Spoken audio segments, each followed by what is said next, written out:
What up, guys? How you guys doing? Just got back from Seattle like an hour ago. I just go like for an hour because I have to go back to Seattle again to do the farm market with Pop's business. I do DoorDash in Seattle because there's the blows away, so I drive like 3 hours away to go to work. So I love Seattle. It's my real home. I'm always gonna have Seattle, especially the north side, the suburbs, the better, calmer area and better environment. And not just a metaphor. My heaven on earth, East Wash, where I'm from, ghetto hoods and shit. Look like 10 kilos putting tattoos. Once again, people live in ghetto hoods. Like, you can live in it, but don't be in it. I look like I do, right? But nah. I avoid streets every which way. I don't care for all that toxicity and bullshit, respectfully. Like, if I try the longest possible to stay as possible, I don't get involved in toxic relationships, toxic environments, all that good shit, once again, maybe we can't leave the ghetto hoods yet, but just adapt to the environment. Everywhere you go is in and out. Just keep it humble as best as possible. And yeah, but yeah, I'm happy to be back home. Then when you go home, especially when you go home, it's your analogy metaphor. No one's gonna die to go heaven and hell. Every day above ground, how is your home? Is it heaven? Is it hell? I drive home 3 hours away from Seattle. My peace, my temple, my home, heaven on earth. I love going home, chilling. 3 years single, all alone, no partner. Alone. I'm arms too, alone. Nothing wrong being alone. Whoops, your ass called at nighttime. You're lonely. No, the loneliness because I have no a physical body by my side. Like, you don't need people. You want people if they want you. Match energy, not take energy. But a lot of people don't understand that concept because they're not on the healing journey, which eventually tied in my hands. A journey. There's to say a healing journey. So which one are you on? On a journey, you're stuck on my things. If you're in a healing journey, you're trying to feel your feelings to comprehend your feelings to evolve in life. Learn to love you. Because everything starts with you, not nobody else. But if you want to be codependent people, so be it. And once again, if you're in a positive manner, which you tell my body, and that's basically a forewarning. Did you know anyone could leave, anyone could cheat, anyone can ghost, anyone can break up with you, anyone can divorce you? That is their choice and free will. When they do, and which they shall, however you react, however you respond, or do you live fear scared of that? Like the last potential to be. Not even my girlfriend. This is like last, I don't know. We talked like last September, October last year, and she taught me this. That's it. As it being, I'm healed. The healing journeys for me, as it being, already ended. All these tattoos are my scars. 95% of the universe. These are your cuts and wounds. You might be healing. That's cool. You're healing the healing journey, but are you healed? Have you let it go? If not, that's a petty word to trigger you. And the best part about all this shit, black and white, straight to the point, these words, these conversations, these languages have no feelings at all. So how's all the universe and their feelings about things that don't have no feelings at all? Make that shit make sense. Is that what I'm saying? We tied on my body. And I love saying that shit. Like, what do you mean by that? I'll elaborate. Sad won't ever feel sad. Breakups won't go through breakups. Addiction doesn't worry about addiction, child trauma, and so on and so on. You see, black and white beings do. We as beings do. And I'll throw it in your face respectfully, like I'm a single father of kids. I lost 2 families. For all you zombies, addicts, and addiction, and you have no kids, you haven't lost no families, and you're a zombie. Why am I not you? I told a customer today, a random person in the street in Seattle, because I'm a tattoo with talking about respect. When I say this to you, like, look at that. I should be doing what you're doing, and you're younger than I am. Like, fuck, you're like, I think she was like 21. But nothing against you, Queen. Nothing against you. You're 21 years old, going through a hard time. I get it. But when will you stop being a zombie? All my tattoos. I go, don't have a kid. Don't go to breakups with a kid and, try to do co-parenting. You're doing your shit now. You can potentially fucking not make it anymore. Get up in your kid type of situation. Or take neglect tattoo, reactive abuse. You take it out on your kid. Because the kid looks like the father. All that drama bullshit. Like, that's the whole universe. Like, don't, kids in marriage, don't have that shit in your vocabulary, in your thoughts until you're 30 or 40 years old. Make sure you're established for yourself first and foremost before you get involved with anybody. Because a lot of people want what? Love. But do you know what love is? Do you comprehend what love is? Because you knew what it was, I promise you would not be taught, you wouldn't be taught relationships. You wouldn't. You observe the red flags to comprehend the red flags, to realize boundaries, and to let the whole universe know nobody has to respect your boundaries. That is their choice if you will. If they don't, what are you choosing? What are you doing? To stay, to leave, to people please? All my tattoos for religious spiritual people, to pray to help manifest. that God, Jesus, Allah, Buddha, the universe, the spiritual universe, your ancestors, magically changes persons so they love you like you love them. What is it? And respectfully triggering subject, triggering comment when I say this, and born and raised as a Catholic, like God, Jesus could do for you. If that's factual, if that was factual, why are you suffering to this day? Why are you scared of love to this day? It's not factual. But what I say, to elaborate, God wants you to change, but will you change? Buddha wants you to stop being sad, but will you stop being sad? Muhammad wants you, start the healing journey, but we start the healing journey, and so on and so on. It's only you as one being. You can do that. Nobody else can do it for you. You can change, say, people physically. Yes, you can. You cannot do it emotionally and spiritually at all for nobody. That is their own healing journey. They're the only one that has to let go when they're ready to. Do closure for themselves. You can't do it for nobody. You can't do it for your partner. I got my single 5 kids. I can't do it for my kids. This is the shitty part of the healing journey. Once you start like realizing shit and comprehending shit, like what?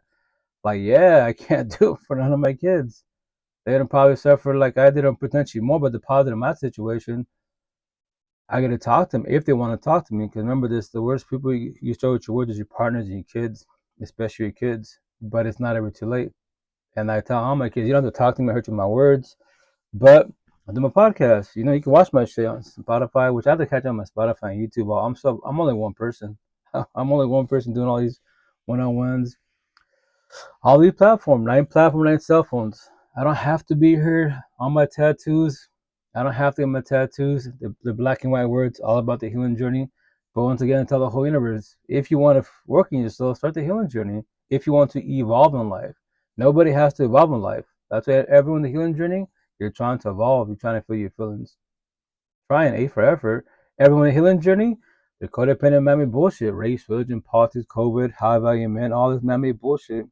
Hey, what's up, Trish? How you doing? How's it going? And I say respectfully, like, and the codependent of man-made things. And I love calling everybody the fuck out. And all these podcasts, all this bullshit. Like, why do you want to trigger people on shit you really don't know? Like that bullshit conversation nowadays, right? What do you mean to a table? And that triggers a lot of people because they care about these man-made categories. I'm gonna get tatted on my back. Eventually, make sure to call everybody the fuck out. To strip all the universes from all the universe. How so? It's gonna say, other than your body, your beauty, your looks, your lust, your job, your money, your car, your home, and man-made bullshit, aka man-made BS. What are you bringing to the table? I just stripped all the universe from the universe. Everything. I care about your mind. Cause remember, your mind, my mind's telling my mouth to move and have the words come out of my mouth. My body's not doing it. My mind is. Black and white, straight to the fucking point. I date somebody potential to be. I date her mind, then her body and her energy and her whole fucking universe before I met her.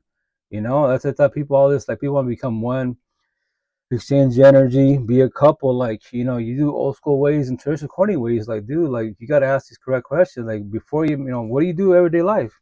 What's your routine? Who do you vibe with?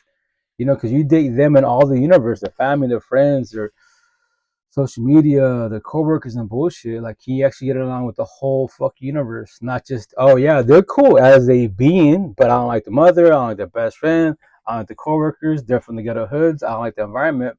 Cool. There's a lot of fucking red flags every which way. So you accept it because you're cool with them.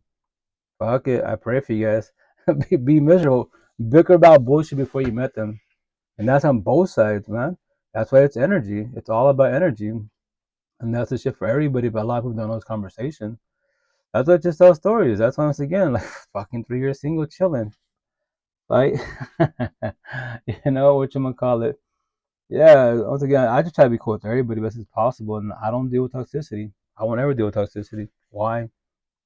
Like, that's just toxic for a reason. It's stressful for a reason if you allow it to. But a lot of us direct to toxic love, which I say toxic relationships, but to elaborate the whole thing, toxic love, broken, codependent relationships. That's all we know is toxicity. Jealous, controlling, verbal abuse, physical abuse, shit's flying. They think that's love. So the day they actually do get love, guess what? Then the thing is fucking boring. Or before they cheat on me, because overthinking, traumas and bullshit. Before they cheat on me, let me cheat on them. Before they break up with me, let me break up with them. All that bullshit. Like, bruh, it's initially it is scary. Once again, if you're all used to toxicity, you think that when they're actually being nice to you, all my conversations, you think that fucking, something's about to happen. This shit's too good to be true, and you self-sabotage. That's why you should start the heal journey, fall back, observe yourself, and then have a real support and have these conversations. If not, then you're gonna find your face every which way. Well, yeah, a lot of tattoos, nice. Oh yeah, no, it's a map to life. Respect, feel like I was against face tattoos, neck tattoos, all I respect to say that. I'm just like, I know the whole job bullshit, but the reason I have all these tattoos, and the idea is to finish all my tattoos this year, finish my chest, my back. Some of my arms were empty, which I'm gonna call it just words. There's no universe, black and white words, straight to the fucking point. If you're in a toxic love, broken, codependent relationships, slavery times. Do people think slavery history time? Like, no. Slavery happens every day above ground. If your parents are verbally physically abusive, they're your slave masters. You're the kid, you're the slave, right?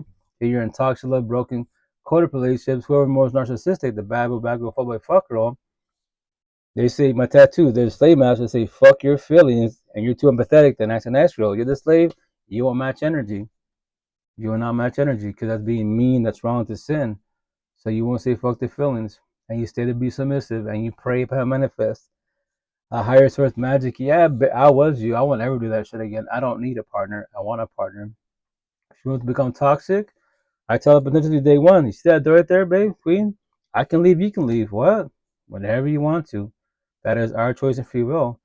You can talk about it, you can ghost me. I don't respect you. You're not gonna hurt my feelings. You can't take my energy. I control it every which way. We can exchange energy, become one. TOC sex intercourse, but I control it to the fullest. I don't become sad, depressed. You use me, you ghosted me. A zillion people in the whole fuck universe. Why would it's just about one? Make that make sense respectfully. Are your tattoos are your tattoos artists? Oh no, these are their words, black and white words. If you have tattoos that have a meaning, right? Yeah, for the most part they do. All your tattoos have a meaning. Yeah, it's a map to life. It's black and white words. Any positive, negative words or phrase I put on my body. Like the one. It's not her saying, but she went viral on TikTok, and I love it. It's actually titled right here. It says, "Well, you are not changing, you are choosing." Facts. I love saying that shit. You're in toxic relationships today. What about tomorrow? What about this week? Next week? Next year? Well, you are not changing, you're choosing. I preach about doors. The door's right there. You can leave. I can leave whenever you want to. That is your free will and choice. The downfall when you're too empathetic, the nice and natural. You feel guilty, and then you act like that's your fucking kid, respectfully. What happens if I leave him? That's a fucking adult. Respect. Who gives a fuck? Go to that door. Be selfish and positive, man. Don't ever look back. This cell phone, social media, your ex to be, they can make a fucking comment post. Someone broke, my partner just broke up with me. They divorced me, whatever. They make a post on fucking social media. In the comments, in the DMs, they have straight gay trans after them. So what are they choosing? What are they doing? Fall back to the healing journey, jump into relationship right away, or do the about happen whole phase? That is their choice of free will. Anyone that moves on right away, why? Because they're broken, codependent, scared to be on abandonment issues. They don't know how to be alone. We're brainwashed to be codependent people. We don't need people. You want people. Kids need parents for now. Wasted days and wasted nights. And I say all that respectfully. That's just for everybody. That's all I focus on as a being. All my tattoos is about robbery of life, robbery of feelings, toxic relationships, toxic love, broken codependent relationships. That's the shit for everybody. Like we respect a lot of people bitch about them. Like, cool. How much more bitching you can do about it? How much crying you can do about it? And I say all this shit respectfully. I make it sound so easy. Why? Because 5 years ago, matter of fact, May 3rd was this year was my 5-year anniversary. So I'm gonna make a TikTok, right? I'm gonna trigger all my tattoos for a reason. All the zombies, addicts, and addiction, either still on it or the idea they overcame it. They're sober. And nothing wrong with casual drinking, casual marijuana, but when you need it, that's called codependency and addiction, right? So I'm gonna do a TikTok, maybe sometime just during the week wise. I'm gonna be, hey guys, I'm 5 years sober, and pause for about 5, 7 seconds, 10 seconds. And people gonna think respectfully all the zombies that are doing it, addict and addiction, or they overcame it, and they're thinking drugs. Like, nah, I'm 5 years sober from toxic love, broken, codependent relationships. I won't ever deal with toxicity. Respectfully. Why? There's a zillion people in the whole universe. Why would it just about one? Don't do that to yourself. Why so sabotage your life and be guilt tripped and stated because the kids, religion, culture, because your parents? Don't do all that corny shit. That's why it's called the big terminology, the generational cycle. Everyone initially stuck on that shit. All the universes. Look at your talk. Here's the best part. Look at your toxic family to this day. I love all my family, but here's the kicker. They try to give me shit, but hey, I love you guys. But it's 5 years after my breakup, and y'all still together, miserable as fuck. And you go to church for what reason? When you guys in divorce, when you didn't break up with each other, why won't you let each other go? Like, but I had to tell them, I used to be you. I started becoming all you at 39. My tattoo, I'm 18 on heart, I just turned 44. And when I say this, and I say it respectfully, nothing against my ex, my family, none of them, because they don't know this conversation. You know, the last 5 years of my life, blessed. I don't I don't fucking bitch about life. I don't bitch about going home. I don't stress about going home. No. I have like a little bit of the financial stress, because why? Eastern Washington, Washington State, there is work. My tattoos, I'm the devil, because these old school white people and brown people, I'm the devil in their fucking eyes. And they go to church. And I tell them all the time, why y'all go to church for? If quote unquote only God can judge, y'all judge me all the time. It hurt my feelings. I want you to judge me, but you guys look at me and you make no comments or ask questions. So you won't ever spark a conversation. You can think, assume. Judge is not knowing, think is not knowing, assuming is not knowing, gossip is not knowing. That's why it's A and B. I am A, whoever looks at me, you are B. You don't talk to me, then go gossip, go to the C to Z parties, comment away, prison tattoos, say all that. It don't hurt my feelings, they're just words. I'd be like, I know I look like 10 kilos, prison tattoos, but here's the best part, especially on social media. It blows my mind every which way, like all these cyber bullies talk their bullshit. Like, before you open your fucking mouth and comment, did you know you can click on someone's profile and see what they post, talk about? I did all the fucking time. All the time. And I call everybody the fuck out. All these religious, spiritual, atheist, good people, quote unquote, married, family, all this shit. But they're on these platforms talking shit, bullying people. And what do I do? Hey, but you're a pastor, but you're a Christian, but you're a Buddhist. You know, all this shit. Look at you bullying people on this fucking cell phone. Do you believe you're a good person? You know, I was dealing with a racist fucking in Seattle and shit. I was like, shit, how can you be a racist and believe you're a good person, religious person, spiritual person, atheist person? Make that shit make sense. And he was like, what the fuck does that mean? Exactly, what does that mean? I go, yeah, keep believing you're a good person. I pray to God you don't have no kids. If they do, they intend to become you. If they do, then guess what? Y'all blue pillars, man. Y'all entertainers. You're on a journey. You're not on a healing journey. Simple as that. Keep believing you're a good person and you're a racist. That little say I'm going to tat my body and eventually make shirts and hoodies to trigger who? All the racists. Like, you're not a good person. You're good for the streets. You're good for nothing but to the garbage respectfully. And that's the shit for everybody. That's why every debug down, we all have free will and choice. What are you choosing? What are you doing? To be empathetic? Then ask a nice girl. To be narcissistic? The bad boy, fuck boy, fuck girl. A premeditated choice, but you are not changing, you are choosing. Simple as that. All these terms like narcissist, empathist, empath, everyone's a fucking light switch. Right now you're a nice guy, nice girl. Someone triggers you, and someone, they triggered you, the devil comes out of you. Now you're you're popping off, you black out, you flash, whatever bullshit term you want to use. Yeah. Once again, you don't have to be religious. My tattoo behind my left ear, Cain, Abel, Adam and Eve, Cain, Abel, Noah's Ark, Bible talk, religious talk, right? I say all the time, and this saying will be tied in my body.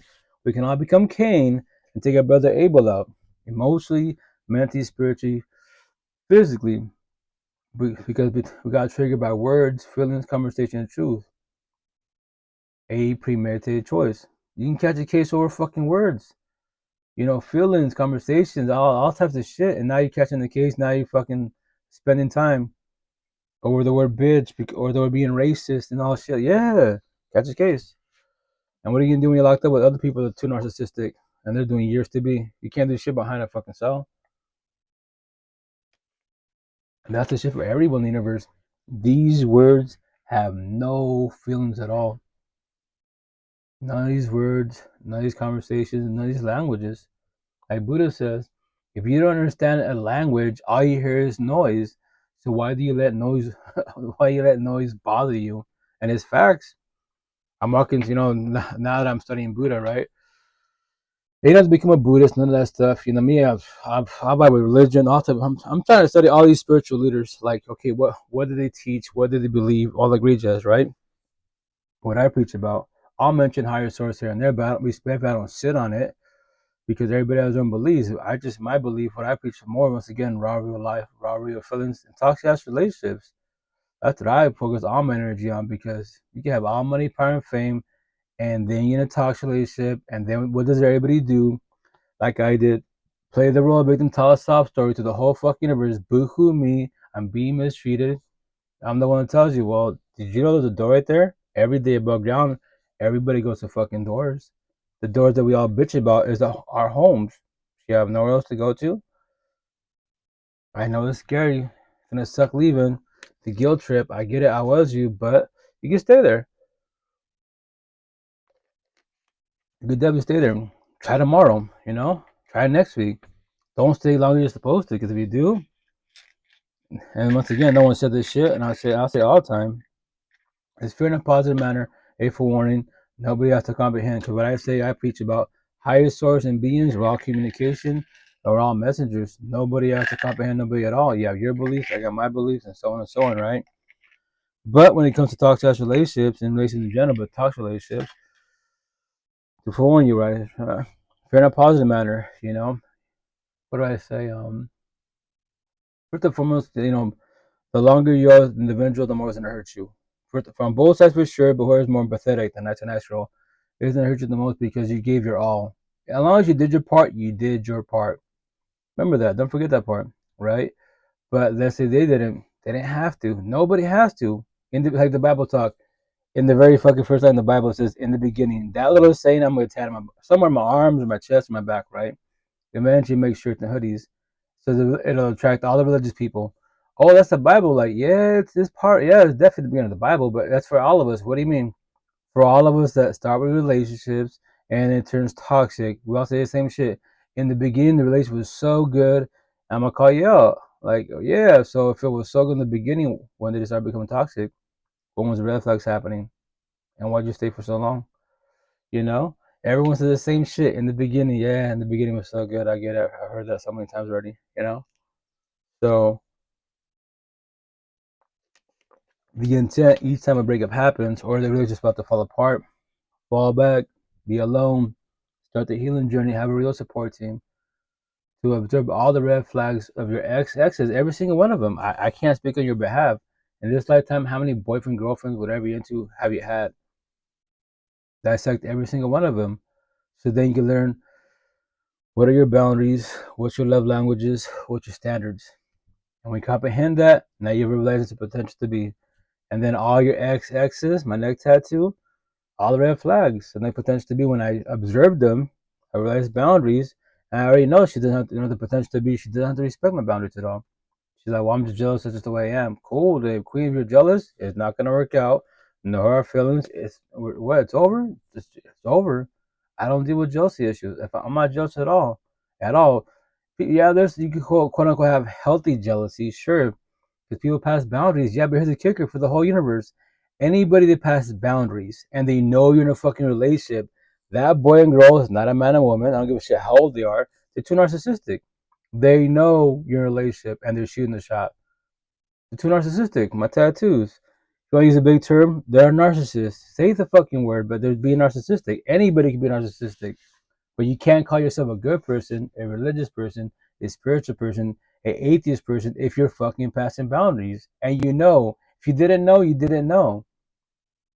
That's when you shoot your shot and the person tells you they got two options. That's all they have, and everyone only has two options. If I'm in a relationship, a queen shoots a shot. Hey, they're fucking like my last ex, in the farmers market, they're trying to shoot the shot. In Seattle and shit, I'd be, yo, queen, thank you for the comment, but just to let you know, I got a girlfriend. And be sorry. No, you don't have to say sorry, miss. You didn't know that. So I realized boundaries, and for the most part, they kept it humble. They keep having boundaries, like, hey, like, you don't respect me, nor my girlfriend's boundaries. And I'll do, scenario. Let's say I'm your girlfriend. I'm thinking about you're my girlfriend, and my girlfriend's doing what you're doing. How would you like that? And it's typically stay quiet. You wouldn't like that, right? So why do you keep passing boundaries? What's that saying? What she doesn't know won't hurt her. But then you want to call it religious, spiritual. You ask, you believe in God, Buddha, whatever. Yeah, I believe in God. So will God do what you're doing? And they stay quiet. So why you go to church for? I'll call you the fuck out if you don't like it. Keep going, keep scrolling, keep walking. You're talking to the wrong person. I'm gonna sit here and debate about bullshit respectfully. Like, no, it's called wrong. You know. And then you want love. Like a lot of people don't know what love is, and that's why it's beings like if you can control your lust, you can do a Jenna Will Smith A and B monogamy. If you can't control your lust, you can't do monogamy. You can try. You can verbalize it. All the boys are narcissistic. You do that shit, especially in the ghetto hoods. I like on the ghetto hoods 1,000. If you want to have to relationships, you don't go to the ghetto hoods at all. Fuck no. That's fucking hell. Mama tattoos, hell on earth. Lucifer's playground, toxic relationships, toxic love. Kids have more love than adults do. 1,000, no comparison at all. If I want love, I go to Seattle Northside. Fucking hella empathetic queens. They're in the healing journey. In Seattle, I'm famous. I'm door dashing. You see my tattoos. And the only reason we speak to each other is my tattoos. Not because of me as a being. Because the way I dress, all my tattoos, you can't miss me at all. And they look at me and they may come and ask questions about my tattoo. I've seen tattoos. A lot of tattoos in Seattle. I've never seen what you have. Like you just have words. Like, yeah, just words, passages. What's it about? Robbery of life, robbery of feelings, toxic relationships, black and white, straight to the point. Like, what do you mean black and white? That's straight to the point. There's no years of conversations, years of therapy, none of that bullshit. If your partner's too narcissistic, the bad boy, bad girl, fuck boy, fuck girl, I already know they're mostly, cheating, verbally abusive, this cell phone, passing boundaries, all that bullshit, potential physically abusive, being fuck boys and fuck girls. So, modern slavery, spiritual talk, I can show you right here. It says, where's it at? Too many tattoos. Oh, yeah, right here. They're just slave masters. They say, fuck your feelings and miss. You're the slave. Look at that. It's bald. You will say fuck their feelings. You will not match the energy. I already know that. I was you because you feel guilty. It's wrong. It's a sin. Yo, it's 2025 times. It's not Jesus times, Buddha times. Yo, match energies to the fullest. That's just how I talk to the whole universe, especially the boys, face to face behind the screen. If you can't know words, please don't open your mouth at all. If you play dumb, I'll play dumber. If you play stupid, I'll play stupider. If you open your mouth, I'll traumatize you. My neck tattoo, mention NF the rap artist. In your head, your mansion, I'll wet a door of pain, face to face behind the screen. And every day above ground, when you think about me, verbally, mentally, fuck the guy with the tattoos. You don't have to know my name. And I wake up, I pray for the universe, I go my day, go my life. I don't think about you or nobody respectfully. I have compassion for the universe, but I don't feel sorry for the universe. Why should I respectfully? All the technology, all these platforms, everyone can start the healing journey whenever they want to. Fuck, you have fucking chat GPT. I have badass conversations with the AI to test it. I'm a geek techie. I love talking about everything. Hey, what's depression? What's anxiety? What do you think about the healing journey? You know, whatever. All my tattoos, I could read all my tattoos to the AI, and we have conversations. And that's an AI. Beings, a lot of beings, especially Medicaid boys, they can't have this conversation at all. They're on a journey.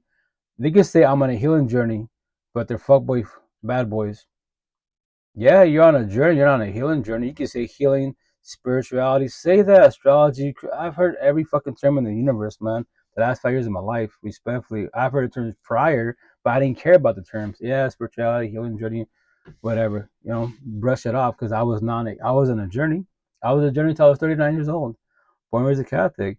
I started my healing journey at 39. And I went through my healing journey, all my tattoos, awakening journey, awakened, woke journey. I got my life back. Healing journey, victim mentality. Awakening journey, now you're a warrior.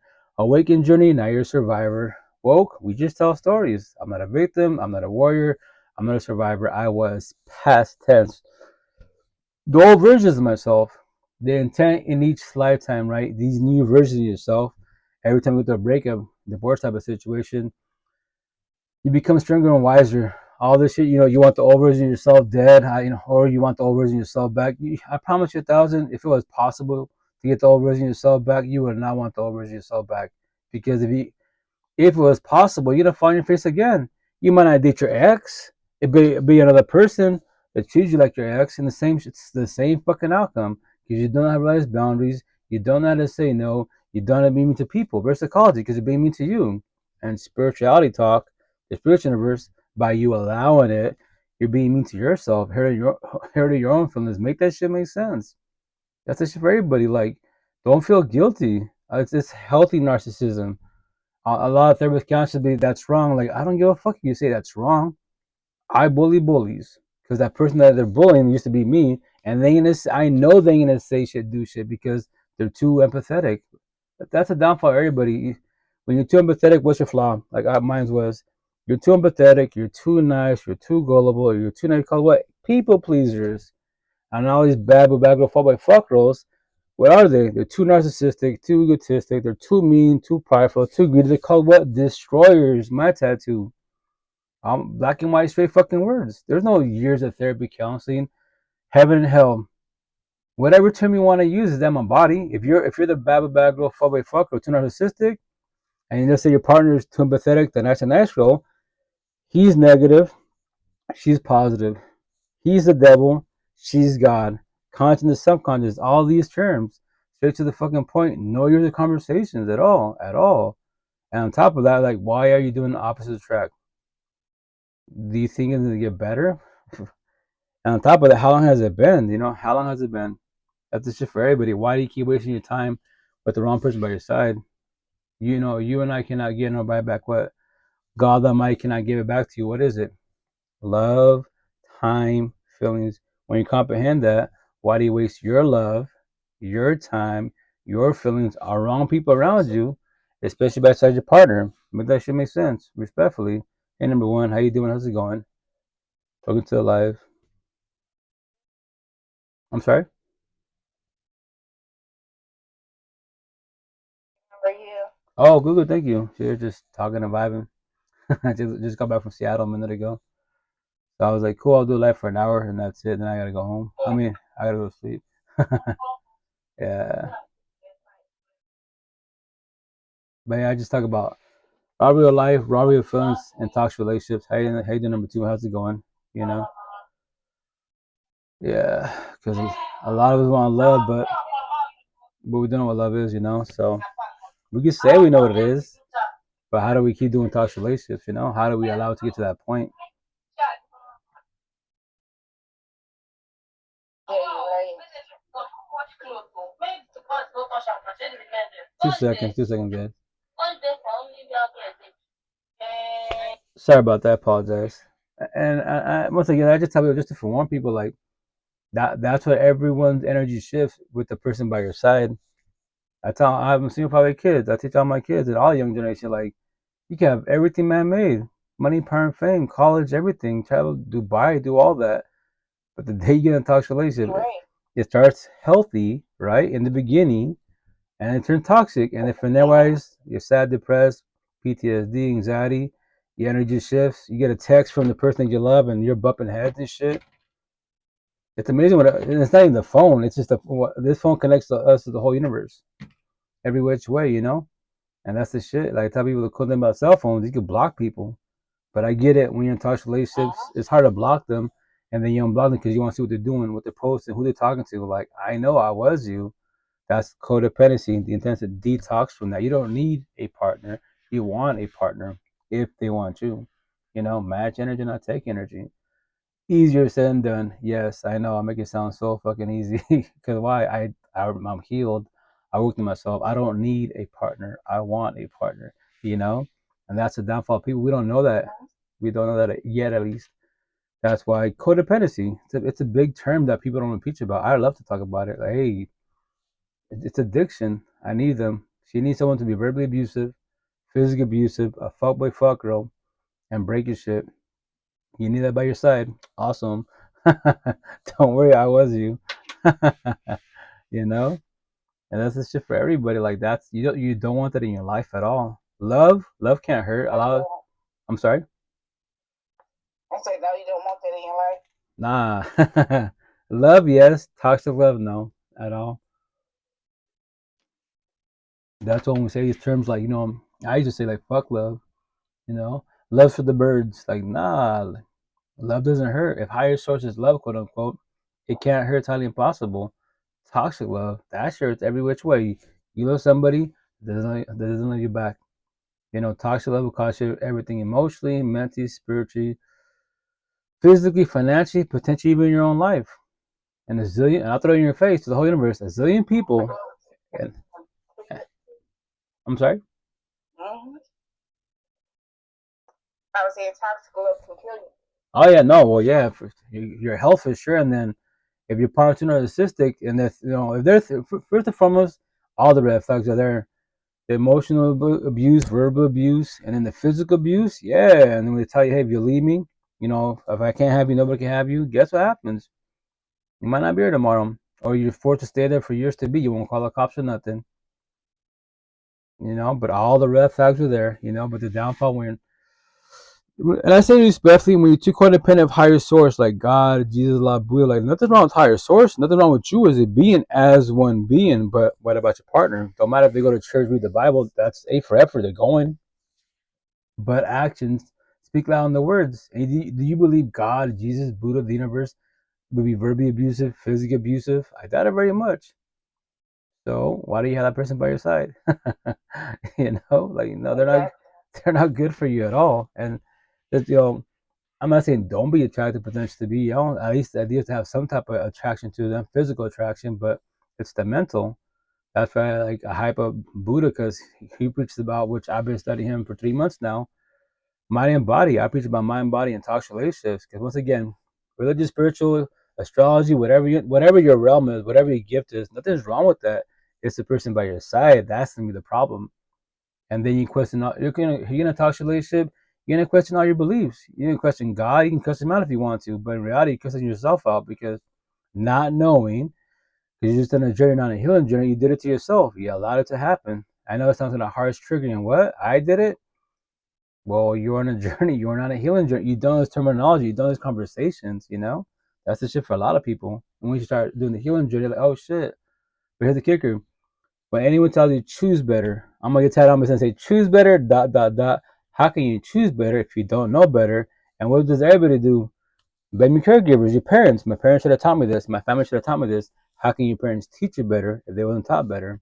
Make that make sense. That's why the big ass term, very simple, the generational cycle. Everyone's stuck on that shit. To this day, only you're the only one can break it for yourself. Feminists say this, all this. You did it for your ancestors, your future self. I don't speak that. I've heard the terms. I just did it for myself. You know, I can't do it for my kids, but I can guide for one. Hmm? How somebody's in here. Oh, I can't do it for my kids, but I can guide for one. I can do it for the whole universe. I can just forewarn you guys. I just tell stories. How many kids do you have? 8 kids. 8 kids. You have 8 kids? I got a colony. I got a squad. Oh my gosh. Yeah, Congratulations. Oh, thank you, Queen. Thank you, Queen. It's pros and cons. Kids are a blessing, also a lesson. But once again, like it's been By meant the to. same woman? Nah, two baby moms. The first one, respectfully, nothing against her. She's known our daughter's life. So my tattoo, she nothing against her. She's a Debbie mother. That's her choice of free will, right? The second baby mom's the mother of boys.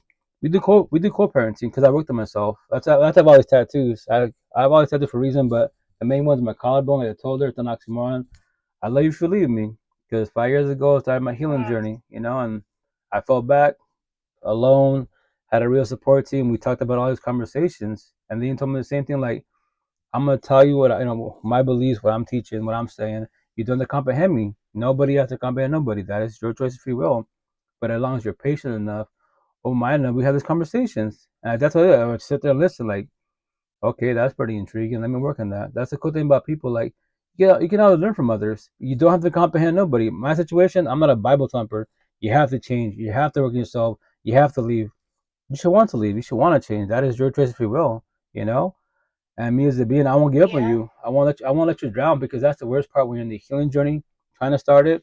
People give up on you, especially with the breakup divorces. Because you're always talking about your ex. Like, yeah, that's called codependency. The healing journey. You try to detox from it. That's why the healing journey, initially, very painful, very scary, and it's all your energies on your ex. The victim mentality, awakening journey. Now you're which is I think warrior, I believe. Yeah, the word mentality. So less energy in your ex, more energy in yourself, the person mirror. But you still talk about it, but not as much, because you're evolving now. Because now you're trying to let them go, which is beautiful, you know.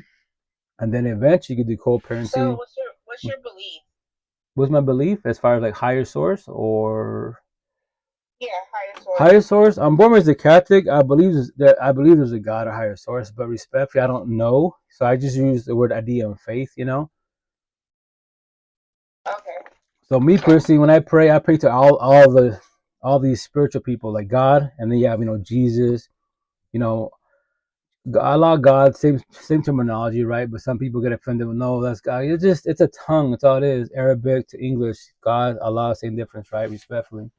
And then you got Jesus, Muhammad, and Buddha. These spiritual leaders.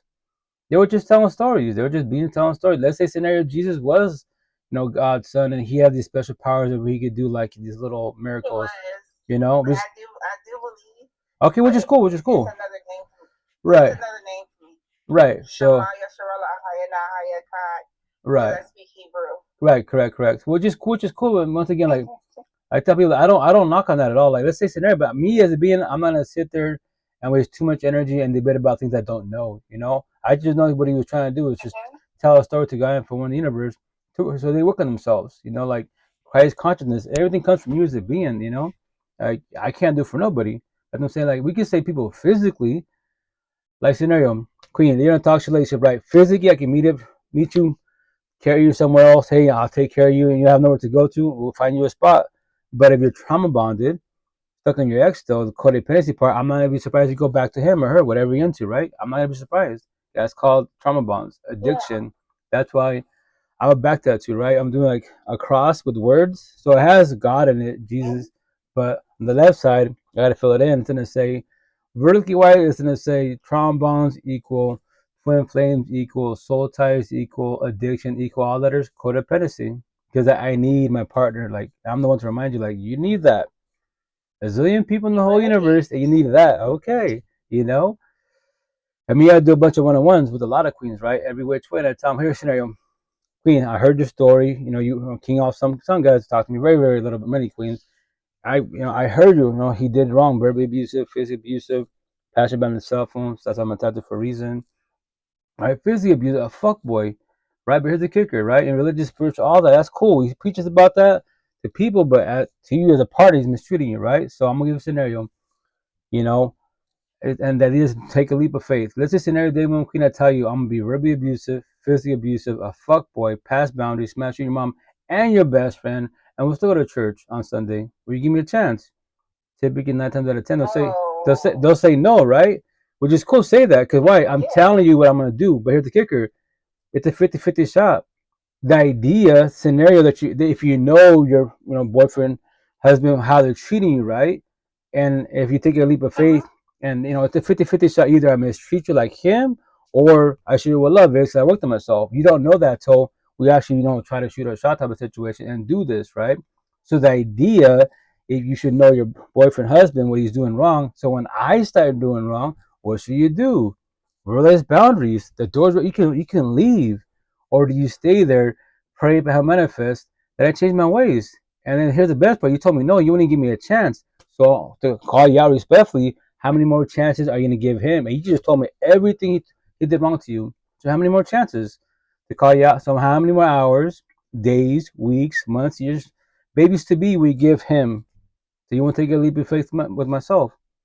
The 50-50 shot. Either I mistreat you like him, or I show you love to the fullest. You don't know that, but the idea, once again, if you know your ex, your exes, your partner. When I start doing that, cut me off.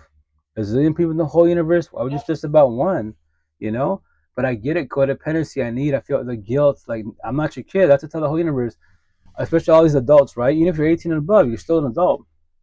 Especially the queens. Stop being their mother, their father, probation officers. Respectfully, when you leave them, who gives a fuck what happens to them? Respectfully, that's an adult. This cell phone, a zillion options, 24/7, 365. Somebody in the universe will take him the fuck in. I promise you that. I can guarantee you that. Like you suffered, the next potential being to suffer worse than you, because you're on a healing journey, or maybe you're starting the healing journey now, and your ex, they move on right away. They're not on a healing. They're on a journey. They're not on a healing journey, and they're fucking drop bodies. That's why I hurt people. What do? Not intentional, but they do. Hurt people, heal people. What do? We heal people. We got them for Forewarn. That's not good for you. Yeah, they're not good for you. The door. I preach about doors. The door's right there. What? You can leave whenever you want to. And I know it's scary. Here's the best part. I'll open the door for you. And you'd be like, religious people, spiritual people, God can do for the universe. My ancestors can do for you. Like, well, I'm here talking to you.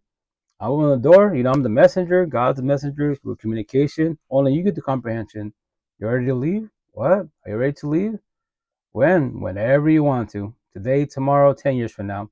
That's all on you. I can't do for you. Physically, I can move you. Emotionally, spiritually, if you're trauma bonded, you're going to go back. Don't worry, I was you. That's why trauma bonds suck. It's an addiction. You're the alcoholic, and they're the bottle. You need them in your life. you know? So that's the shit for everybody. That's why I say that's why I go live and I tell I play these clips and all that stuff just to forewarn people. And the best part, this is a live podcast, right? So like the clips that I play, you can't see what I see, but you hear someone speaking. So when a person speaks, if it triggers you, any negative triggers, sad, depressed, bitter, hateful, like talk to yourself. The intent to talk to yourself. How and why do I feel the way I feel? It's not my personal situation. But once again, that's a cool thing to test yourself if you want to feel your feelings. People in the healing journey, they're trying to feel their feelings, to comprehend their feelings, to evolve in life, so they stop doing toxic ass relationships.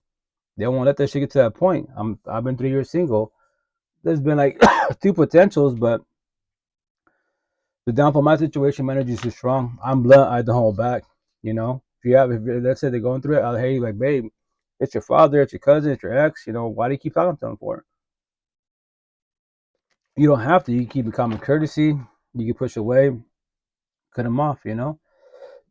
Or sit there, pray for how manifest that one day magically they'll change their ways and they'll treat you like you the way you treat them. How's that working out for you so far? Respectfully. Excuse me, cotton mouth. But anyways, let me play this clip real fast. Uh, yeah, I feel. Thank you, Queen. I'll just never get how y'all just get right up under another nigga after just leaving one. You don't need to heal your heart. You don't need to go work on yourself. You don't need to get into the gym. You don't need to go work on your business. You don't need to glow up, elevate in some other way. You just straight to another nigga, huh? I could never be like you bitches. And that's for everybody out there. That's like people I observe everybody here, especially on social media, guys, right? On social media, like if you don't want people in your business, right? Oh, it's some queen on TikTok. Once again, like I have like thousands upon thousands of videos, right? So you can't see what I see, you just hear what I play, right? And I tell everybody, like, especially on social media, if you don't want people in your business, you don't post your business at all. Like relationships, breakups, nothing. Because me, I observe and I make comments. Like, this is your fourth relationship, king, queen, in 1 year. And that's your fourth love. How many loves can you have in a year? Do you know what love is? Respectfully. And it could trigger you. Who the fuck are you? Pop off. Like, well, you're the one putting your business out there. I'm just asking the question. Like, how many more loves can you have?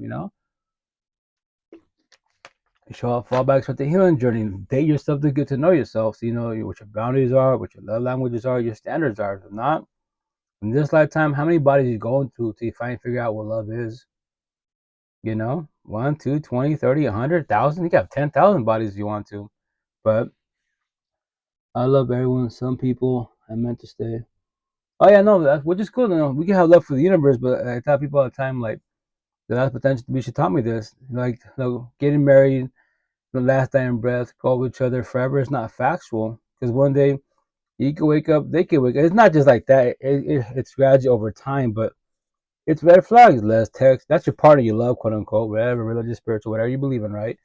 But less texting, less calling. You're in the same household. They're upstairs, you're downstairs. No TLC, which is, on PG. TLC intercourse, and that's the person you love. It's pretty much ending. So the intent is to have a dog conversation, the conversation, babe, what's up with us? Why is shit falling apart? Like, we ain't doing nothing. So what do we want? What do you want to do here? Do we stay? Do we leave? And it's gonna sound like an oxymoron, right? Which is, it's asked backwards, right? So it's easier to cheat, leave, ghost, break up, divorce, because you don't see your partner face to face. Hey, babe, I love you, but guess what? Like, more likely, I'm gonna squash it with you because we're not doing nothing with each other. Literally nothing's happening. And then you might get your feelings. So instead of dealing with all the feelings, you're clinging on to me because some people can't handle a breakup, it's a rejection part, and They're talking to chase you because they don't want to break up, even though it's over, it's been over, And that's a downfall of codependency. And every breakup will hurt initially. If you're just in a journey, every breakup will hurt. On the healing journey, each breakup will get better. That's the intent, because the intent is to have this conversation. Shit, it's falling off, And that's why when you tell your partner, like a lot of people please, and like especially queens tell us man cave boys, we're narcissistic. Like, hey, change your ways. We do change for you. For how long? A day, a week, a month, and that we go back to all the ways because we were people pleasing. We were changing for you. That's why we're using wrong terminology. I have a potential partner. Let's say she's jealous, controlling, right? And this she said she wasn't, but little by little, her true colors came out. She is jealous, controlling. Baby, shit, I love you. I told you in the beginning, I don't deal with jealousy and insecurity issues. I don't give a shit who you talk to. Do what you want to do, said it way. But just to let you know, if you emotionally cheat, I'm gonna give you one warning. Hey, like that's passing boundaries. That's called emotional cheating. I don't care if you look at guys, but when you stare at every guy like you've never seen a guy in your life, then that's called emotional cheating. Then what are we doing here? And that's just for everybody. Everything is before the physical cheating, passing by cell phones. It's called emotional cheating. That's why if you control your lust because you have self will, it's monogamy. You and I, and that's it. Jada and Will Smith, A and B. If you can't control your lust, and it happens. You're always an emotional cheat. You can't do monogamy. You'll offer it, but you're always gonna cheat. Emotionally, physically, said otherwise. Then you should be doing poly, open, benefits, fuck buddy situations with friends. And nowadays, use those terms. Do that type of situation. But even then, tell all the potentials to behave. Just to let you know, I'm not with nobody. Do my thing type of situation. You take care of yourself. I take care of myself type of situation. So simple, but people don't want to have these conversations. They want to just say the analogy metaphor. They'll sell you dreams. That's all the people do. They sell fucking dreams. All these boys and girls too narcissistic, these bad boy, bad girl, phobic fuck girls, they all sell dreams. In the beginning, they acted nice. That's what people are narcissistic. They can act nice, be narcissistic. They can't be nice, be empathetic, at least not yet, because they're not on the healing journey. So that's for everybody out there. Like, what are you as a being? There's only two categories: squares and circles. And a third category: zombies, addicts and addiction. Respectfully, don't get involved with them.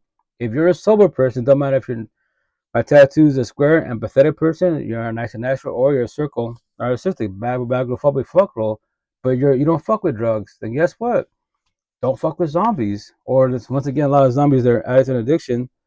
They sell dreams and they don't let you know that they, guess what? I'm an alcoholic, meth head, ice, whatever the fuck I'm doing. They don't tell you shit till after the fact, or you bust them, whatever happens. And when it happens, are you ready for that scenario? When it happens to you, you can have, hey, what's up? How you doing? All good yourself? How's life? How's everything? Starting to your comment. When it happens to you, what are you choosing? What are you doing? You can have kids involved. You staying and leaving.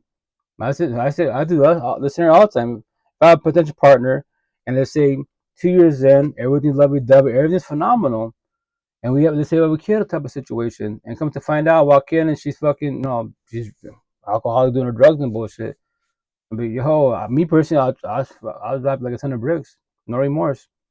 And she could be like victim mentality, tell a sob story, the whole universe, like you're giving her family, you're giving up on us, like no, babe, I love you, but day one, you knew what you was. My tattoo, it's tattoo for a reason. You're a zombie. You sold us a dream and our little one a dream. So now we're gonna do co-parenting. There is no us, respectfully. What? It's over. And the next potential to be, you don't have to, which is your choice for you. You should let them know. By the way, I'm a zombie. I'm an alcoholic, meth, ice, boogie sugar, whatever you stuck on. But you won't do that because if you tell day one, more likely they won't give you a shot. They don't have to. Nobody has to give you a shot. Respectfully, I tell people all the time. If you're a sober person, no matter if you're narcissistic or empathetic, don't get involved with zombies. Respectfully, that's why coding talk the Matrix. That's all I see: square, circle, and zombies. I don't see color. I just see energy, positive, negative. You're a zombie. Respectfully, you get the rehab, all that, which is a positive. You're trying to evolve in life. I'm not knocking on you. You're trying.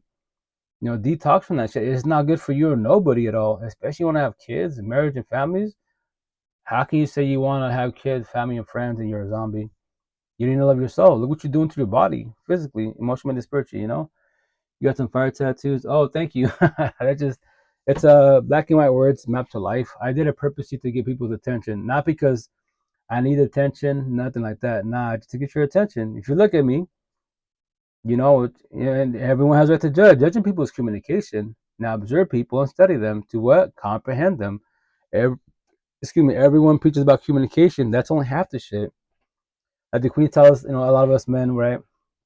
Officer boy narcissist, not knowing, he's not hearing me, he's not listening. No, no, everybody hears everybody, everybody listens. That's called communication. Nobody has to comprehend nobody. Why do you think in toxic relationships you guys bicker about exact same subjects, word for fucking word, for months, years to be? A lot of queens are empathetic. What do y'all do? My tattoos, communication comprehension. Us boys narcissistic, a lot of us, because we're not taught these conversations, we're here and listening to you. We do communication. We don't comprehend. You know. So do you coach? Yeah, Queen. I do a lot of one-on-ones. It's free. Gratis, free. If you want to donate, cool. If not, I've been doing this for 5 years. That's why there's a live podcast, 9 platforms, 9 cell phones. I don't stop. I just tell stories. No one has to comprehend me. You can call me crazy, respectfully. I don't care because every day, but God, I'm blessed as a being. That's why I heard terms like that in Seattle a lot. I'm blessed. Like, cool. That probably means they're good. They're doing good for themselves. Nah, like spiritual talk. Like when someone's in the healing journey and they say they're blessed, I comprehend them. Like, oh, you good? You blessed because you don't worry about nothing. You might still be in the healing journey, but you don't deal with toxicity best as possible. If it becomes toxic, they gotta believe. I don't deal with toxicity. My triggers, my 8 kids, especially my 5 boys, because I don't like I don't like nobody fighting. Physically fighting, no. My tattoos, I call them monkeys. I don't give a shit what color you is, where you come from, especially the adults. You don't have to get physical. That's called triggers, man. Then you get triggered and then you pop the fuck off and catch a case and this vessel's weak. We all get paper cuts and we all fucking say ow. We know it's not hurting sting. So you want to get physical with people? Like, nah, man, don't do that to you. Use words. Words can deeper than a knife, you know? And that's the shit. Can you coach me? Yeah, I coach anybody. Like in the comments, DMs. How you're on this conversation? My motto to the whole universe. The cell phone, my tattoo. I got like 12, 13 cell phones. I'm always your pocket, 24/7, 365. However you want to have these conversations, DMs. Audio messages, Zoom calls, phone calls. I respect your boundaries every which way. I just preach about raw real life, raw real feelings, and toxic relationships so you stop falling on your face. Like if you want love and you offer it 1,000, which is beautiful, you as one individual offer it. How about the potential to be? And they can say it. We all say this shit in the beginning, lovey-dovey, physical, all yeah. And little by little, the spark starts ending. Like this series, 90 Day Fiance. That's what I give. If you're especially if you're 30 and under, that's all I give you guys. Cause this cell phone, there's options every which way. I'm tattooed. Oh, that's ink therapy. That's awesome. I think you're a kind of art guy. Oh yeah, I love art therapy, ink therapy. Like like everyone has like their forte type of situation. Like and they have their gifts. Like my gift is talking. Like I'd be awesome if I could be like a poet or a musician, but I don't know how to compose words like that. Respectfully, like poets are beasts. Musicians are fucking beasts, right? But I say respectfully, like they can make all this poetry, music, which is beautiful, phenomenal. But then as one being, they're in toxic relationships. They're standing depressed. That's the dilemma. Like they're gonna make billions of dollars off the music, off poetry, right? Social media, especially social media. But look, as an individual, they're still suffering. That's the part I tell people. Like me, I sometimes I play clips, I play songs, and to me, it's like me. Like I love all types of music, right? But to me, like I love like it sound bad, it might trigger a lot of people, but like I love to listen to like breakup music, suicidal music, depressional music. To me, it's like music to my ears because I won't ever go through that again. That's why I let go of my ex, which I is it. I let go of my exes, my past pain, toxic love, trauma, child trauma, number anxiety, depression, paranoia, PTSD, suicidal thoughts, low self-esteem, anger issues, number triggers, overthinking, reactive abuse, deflection, projection, gaslighting, manipulation, trauma bonds, and then trade top, insomnia. What's insomnia? I should be sleeping right now. I've been working all day in Seattle DoorDash, and I just got back like an hour, 2 hours ago, and I have to wake up in 4 hours from now to go Seattle back to my father to the farmer's market. And I'm always ripping and running. But I don't have insomnia. When I close my eyes, I die. I love it. I'm at peace with myself. That's why once again I'm saying become a Buddhist. But if you want to speed up the process in the healing journey, listen to Buddha and go to Spotify. Type in Buddha's teachings. Tati Tim. He's a beast. He's probably like 65, 70 years old. Not knowing, assuming wise. And what you gonna call it? He black and white, mind and body. Me too. I'm going to sleep. Now, good night. I bless. Queen. Have a good night. Have a blessed night. Take care. Be safe. Thank you for stopping by. I'm always your podcast. I tell you, for the whole universe, you can DM how you want to have this. Like, yeah, I remember that I can't face change or save you at all. Physically, I could. Emotionally, mentally, spiritually, no, I can't. But the cool thing about having these online conversations with real support teams, you can evolve in life. That's a positive because this conversation might trigger you. I play clips, triggers, but they just talk to yourself. Why am I sad? Why am I depressed? Especially negative triggers. You don't want negative triggers because that's what hurts you. But as long as you talk to yourself to evolve from it, then you'd be good. As far as I said on TikTok, man, between butterfly and unicorns, like positive talk, take it out there as positive talk doesn't make money. Dead the fuck ass. It doesn't make money. All these fucking blue pillars, my tattoos, they're all on a journey and they're all entertainers. What do they talk about? All my tattoos: race, religion, politics, COVID, high value men, high value women. All the corny ass conversations, corny ass debates, corny ass podcasts. None of them on the healing journey. They can say it. God is terms: God, church, Buddha, the Quran. Yeah, you read a book, awesome, but are you living the life of it? You can say, "Oh, I got a church." You made it to a building, A for effort, but actions speak louder than the words every which way. I am a custom art designer. Oh, really? That's badass. Your interest is my profession. Hey, that's awesome. Do it. That's art therapy. That's beautiful. Like once again, like everyone has their own gifts. Like whatever you have, especially on social media, post the shit. Promote yourself every which way. You know. My gift is talking. If I gotta pay to talk, I'll be a zillionaire. But I don't get paid for doing this yet. Maybe in due time, but I don't stop. And on top of that, I gotta start pushing content. I'm like, this is my 5 years, 50 year doing it. May 3rd, 2020, I died. Not physically, emotionally, spiritually, I died. I lost, my second bad breakup in life, and that's my second family. And it was a blessing in disguise. When breakups happening, especially when families are involved, like kids, and it hurts really fucking bad. Like fuck here, and it's happening. And everyone, you have the right to be bitter. And then co-parenting initially is easy said and done because of feelings. Breakups suck because of feelings. When you make decisions with your heart, feelings, empathy, sympathy, you will always find your face. Like this, these heartbreaks. Your heart is just an organ that pumps blood. What's happening to you? You're having emotional breakdowns, anxiety, depression, no motivation. I know it sucks and it hurts because they're not by your side anymore. And now, especially the queens, she'll give you 1,000 chances. Some kings too, they're empathetic wives to give you 1,000 chances, not 1,001. So emotionally, mentally, spiritually, physically, she checks the fuck out. And I tell the guys, it's a lot of kings, shut up. Just forewarn you, done to comprehend this. You can be a fuckboy all you want. 1,000 chances, I promise that. 1,000 chances, 1 year, 5 years, whatever the time frame is. But the day she does 1,001, she's gonna leave. And just to forewarn you, like I did, you're gonna ball like a bitch, every which way. Play them, tell a sob story on social media, everything. Do what I did, right? But guess what? She's exhausted. It's over. It's done with. And now, oh shit, she's for real. Yeah, she's for real, and it's over. And it sucks. And now it's not hurt. And the idea you fall back, start the healing journey, or fuck this, I'm done. Get another girlfriend, get another body. Fuck it. Do all the bodies you want. Respectfully, you can't fix yourself the body by your side. Only if both of you are in the healing journey and you have this conversation as best as possible, potentially you might have a chance. As long as both of you are doing communication comprehension about your feelings best as possible.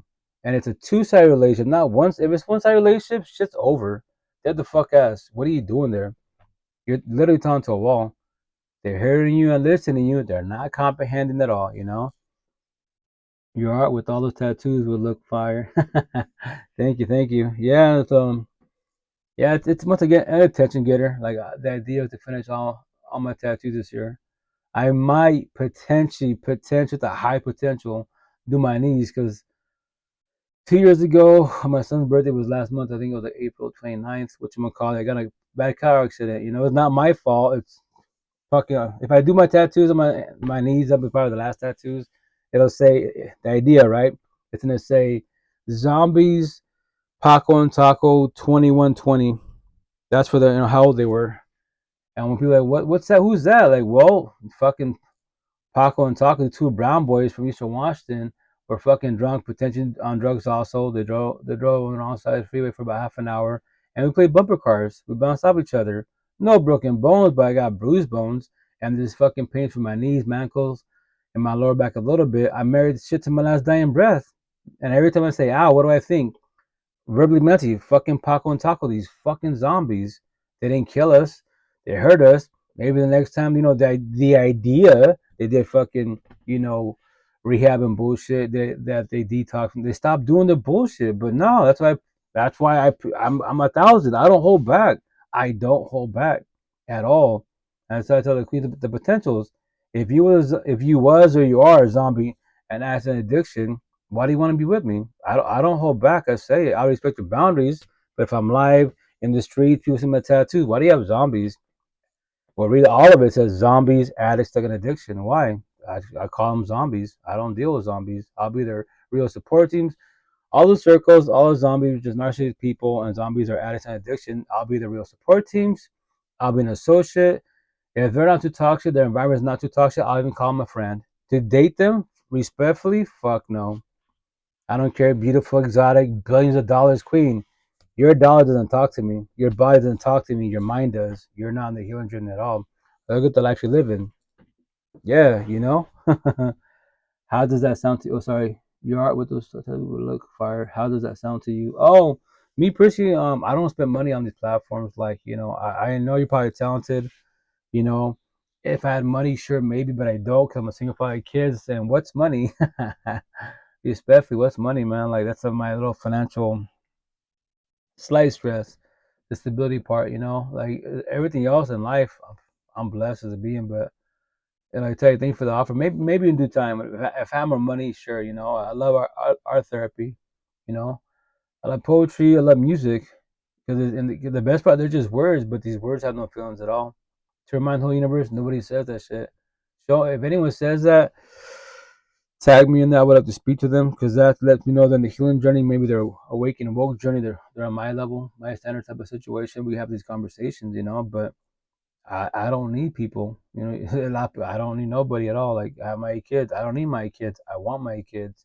My kids can drop me whenever they want to because we parents not knowing hurt our kids and shit. And from there wise, that's what it's called child trauma. And that's why we kids talk to every other family member or parents or other parents and friends, not our own parents. Because why?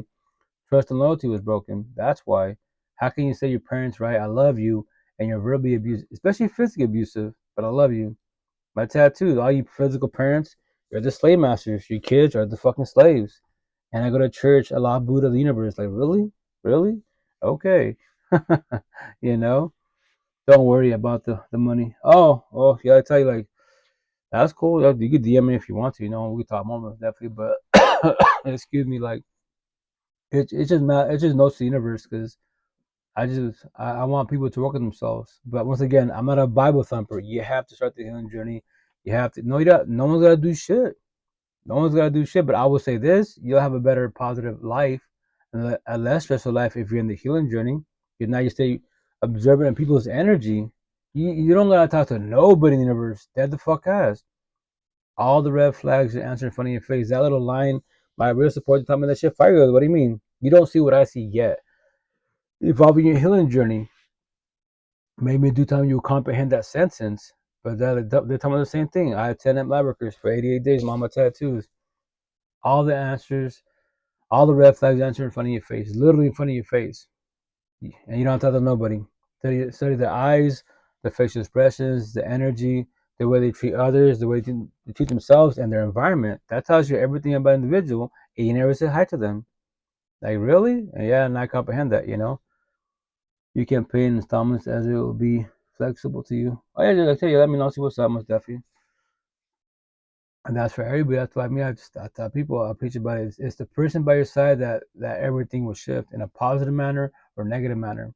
If it starts turning negative, to remind you, the door's right there. Well, you can leave whenever you want to. I promise you 1,000. You we all like complain that it's so hard to leave toxic relationships.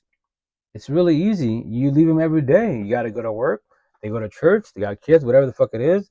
Everybody in toxic relationships, which I say toxic love broken, codependent relationships, we all leave them. The dilemma is how not to go back. So I'm going to call you the fuck out. Why do you have to choose to want to go back to the person you bitch about? Every day about ground. That door's, there it is. And once again, religious talk. You can be atheist. You can hear the term heaven and hell. No one has to die to go to heaven and hell. Nobody does. You live it every day above ground. If your home's toxic and you like being home, welcome to your dungeon. You're sent to see your hell on earth. If you love being home, good environment, good people, That's your peace, your temple, your aura, your heaven on earth. And you didn't die. You're physically living this shit. You know, when I was younger, a lot younger, I would pray. It doesn't sound crazy. I pray to God, yo, God, like, do me a favor, man.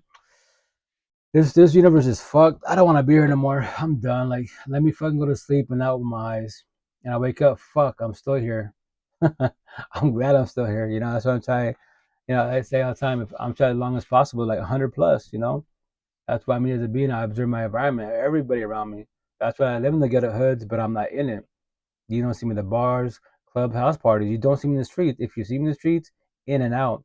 It's fucking ghetto hoods. Hell on earth. This is Lucifer's playground. Brown boys like myself, brown. They got tattoos like I got tattoos, but their tattoos is about the life. My tattoos is about raw real life.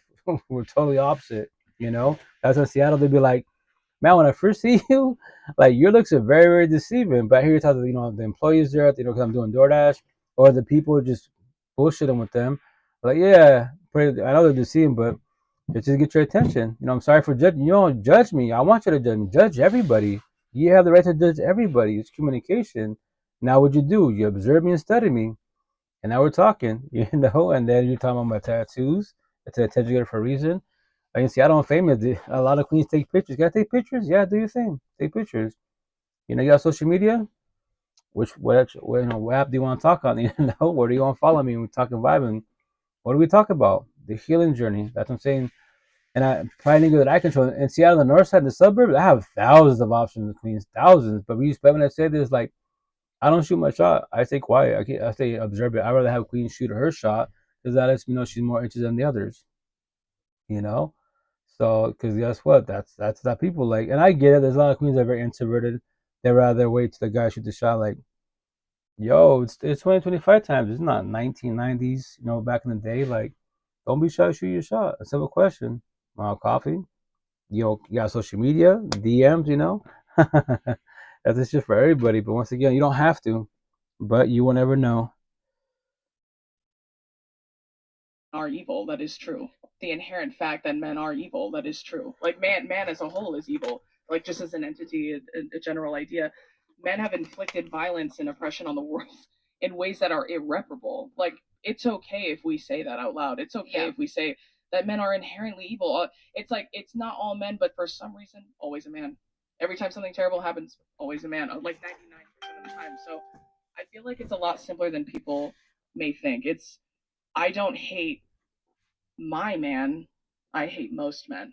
And for me, I think given what men have done to me personally, to people I love, and the world as a whole, if they all start guilty and have to work their way to innocent, it's not really a big deal to me. I feel very like convicted in that. It's very like if you're not awful, prove it.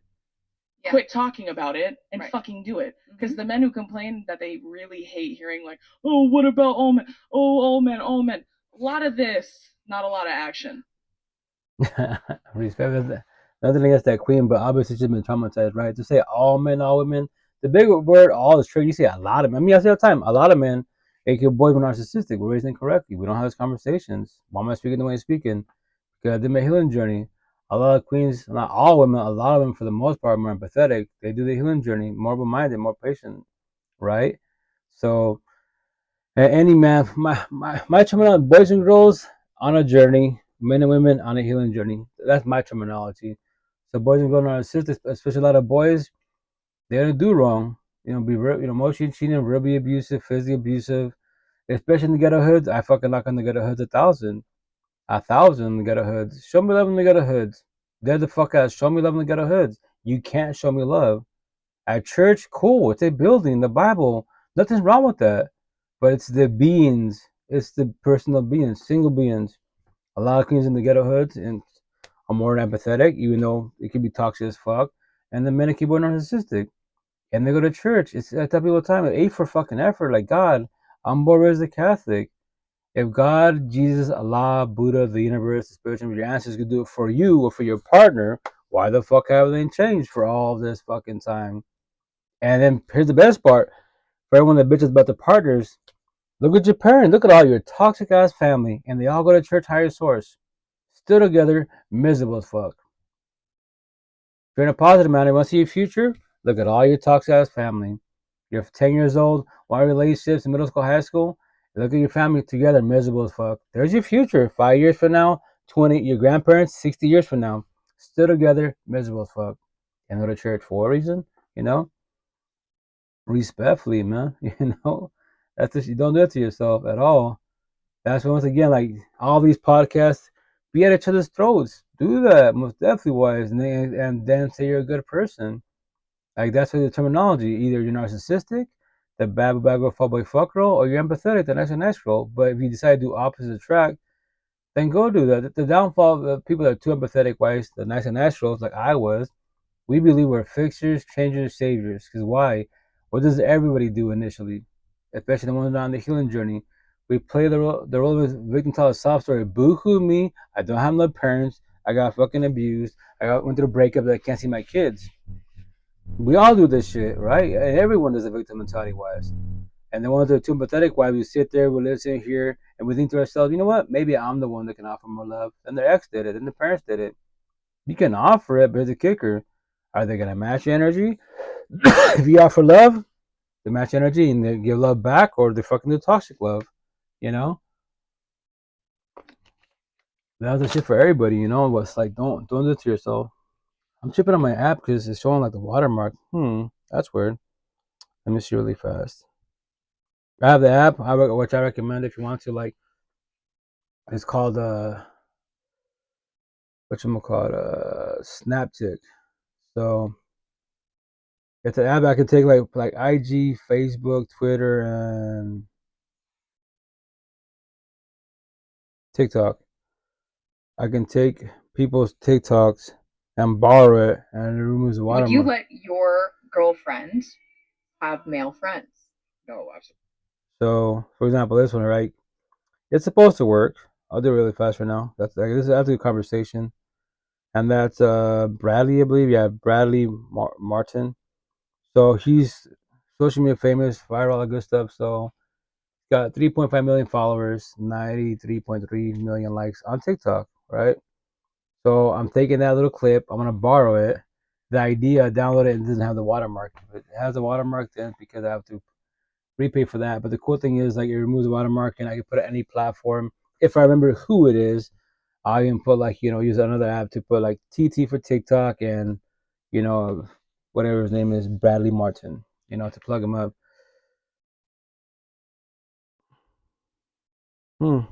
That's weird.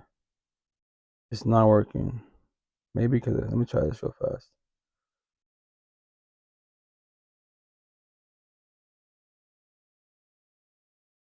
Boom, boom. Let me try one more time. And now that I think potentially the app is tired, I have to repay for that.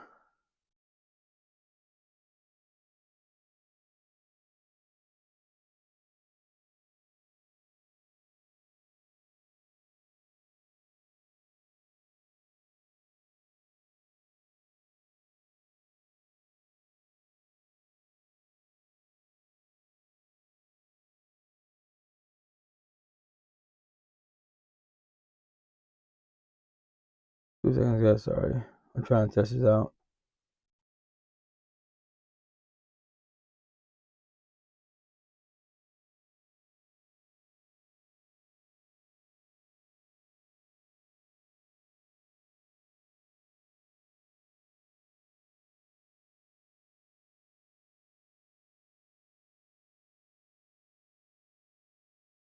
Anyways, I'll just play the clip because I don't know what that. It's not real.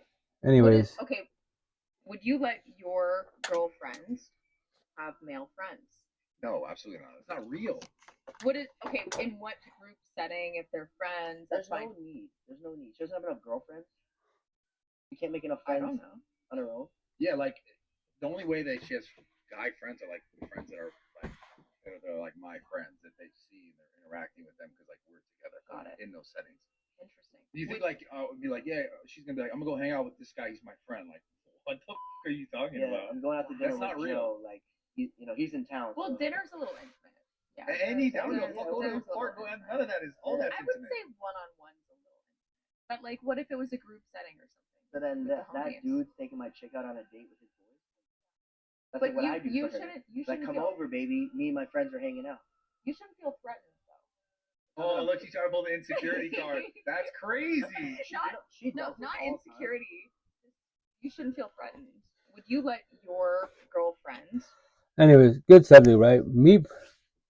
My country is ruined because of, and then they ruin Pakistan. Oh, sorry to hear that.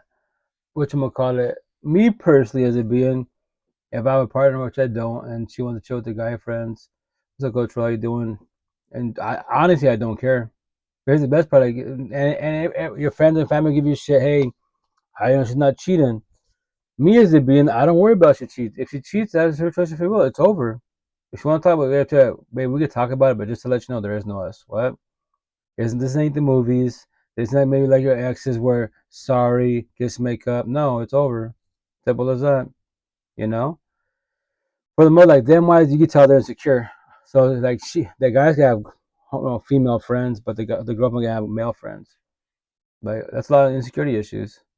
Like yeah, if they could, yes, they could potentially cheat. They could pass boundaries. If you know your partner, they'll realize boundaries. Simple as that. And remember, there's no one to respect the boundaries. And the intent is like, hey, babe, check out. You know, to my boyfriend, like the guy friends, this type of situation, and then one of my guy friends tried to pass boundaries, so I told him what's up. I ain't talking to him no more, just to let you know what happened. You know, cool. That's all it is. And once again, if you're in a relationship and anyone shoots to try past boundaries, they cannot call themselves good people, religious people, spiritual people, atheist people. They're good for the fucking streets. They're good for nothing but pseudo garbage respect for my back tattoo. What? How can you say you're a good person but you're shooting your shot passing boundaries? Make that shit make sense. And I don't care you talk about God, Buddha. I'll call you the fuck. I say all the time. Would Buddha do that? Would Jesus do that? Allah, the universe, Muhammad? I doubt it very much. So why the fuck are you doing it? So once again, and you're a red flag. You're too narcissistic. So don't call yourself a good person, you know, and so on and so on. And that's a shit for everybody, man. Every day background, we're all free on choice. What are you choosing? What are you doing? To be empathetic? That nice or to be narcissistic? All my tattoos. The bad girl, phobic fuck girl. A premeditated choice. You can say the devil, fuck, blame the devil. Lucifer, Satan, say that. God, on my tattoo, the little angel, little devil. God, Lucifer, talk to us. What higher soul, whatever you believe in, but don't put a gun to our head. That was your choice, free. What you thought about it? You know what? I love my wife, my husband, but you know what? I'm gonna shoot my shot. What they don't know won't hurt them. Fuck it. Yo, fam, if you ever trying to make some money, hit me up. I'll put you through some. Oh, respect. I say this like beans and Bigo. I don't do all that. I'm a host. I'm part of a family. Respect. I just go live. On Bigo, there's a lot of spiritual people, you know, therapists, counselors, but they don't. Respect. I say that I'm not saying I'm the best person in the universe, but they don't speak what I speak respectfully. You know, they might touch the base a little bit, but nah. This is like focus all my energy on raw real life, raw real feelings. Toxic love, broken codependent relations, and you know, co-parenting. It's not easy co-parenting, but it's because beings and their feelings. That's why you have initially the bitter baby daddy baby mama drama because feelings are involved. You don't want your exes to see what's in, you know, having on the kids and your partner and all that bullshit. As long as a partner is a good empathetic person, healing journey, that's okay. That makes them happy. They're cool peoples, you know. I'm happy for them. You know, that's the shit. I'm good on my side. And that's why I tell people like the potential behind the screen face to face. Like, you know, all you see is me as a being, but you want to date me, myself, 8 kids, my ex, I'll be co-parenting, big happy family. If she, you know, they said potential to be, she's got kids. The idea is to date her kiddos, and the baby fathers. But once again, that's why if you want to date people with kids and you got kids, you gotta, you know, ask correct questions, man. Every which way. The potential to be, let's say she's got kids, right? I'm gonna ask you, so are you doing co-parenting? How many baby fathers you have? And as soon as let's say she's got 4 kids and she's got 2 baby fathers. Let's say one she said, "Hey, he's deadbeat father, not in the kid's life. Cool. Respect my head verbally. Oh, cool. I don't gotta deal with one at all. Zero. You know, respectfully. Let's say she said, second one, well, you know, he's just a lot of drama. You know, the breakup happened. Remember, if this is a fresh breakup for divorce, yo, you gotta be very careful getting involved with people that are fresh breakup, fresh divorces. It's fresh. Feelings are still involved. Especially if they're on a journey, on a healing journey, don't get involved with that. If you're on a healing journey and they're not, they might like you, love your energy. Yeah, it's conversations, it's nice compliments, they feel good, but that's not factual, you know?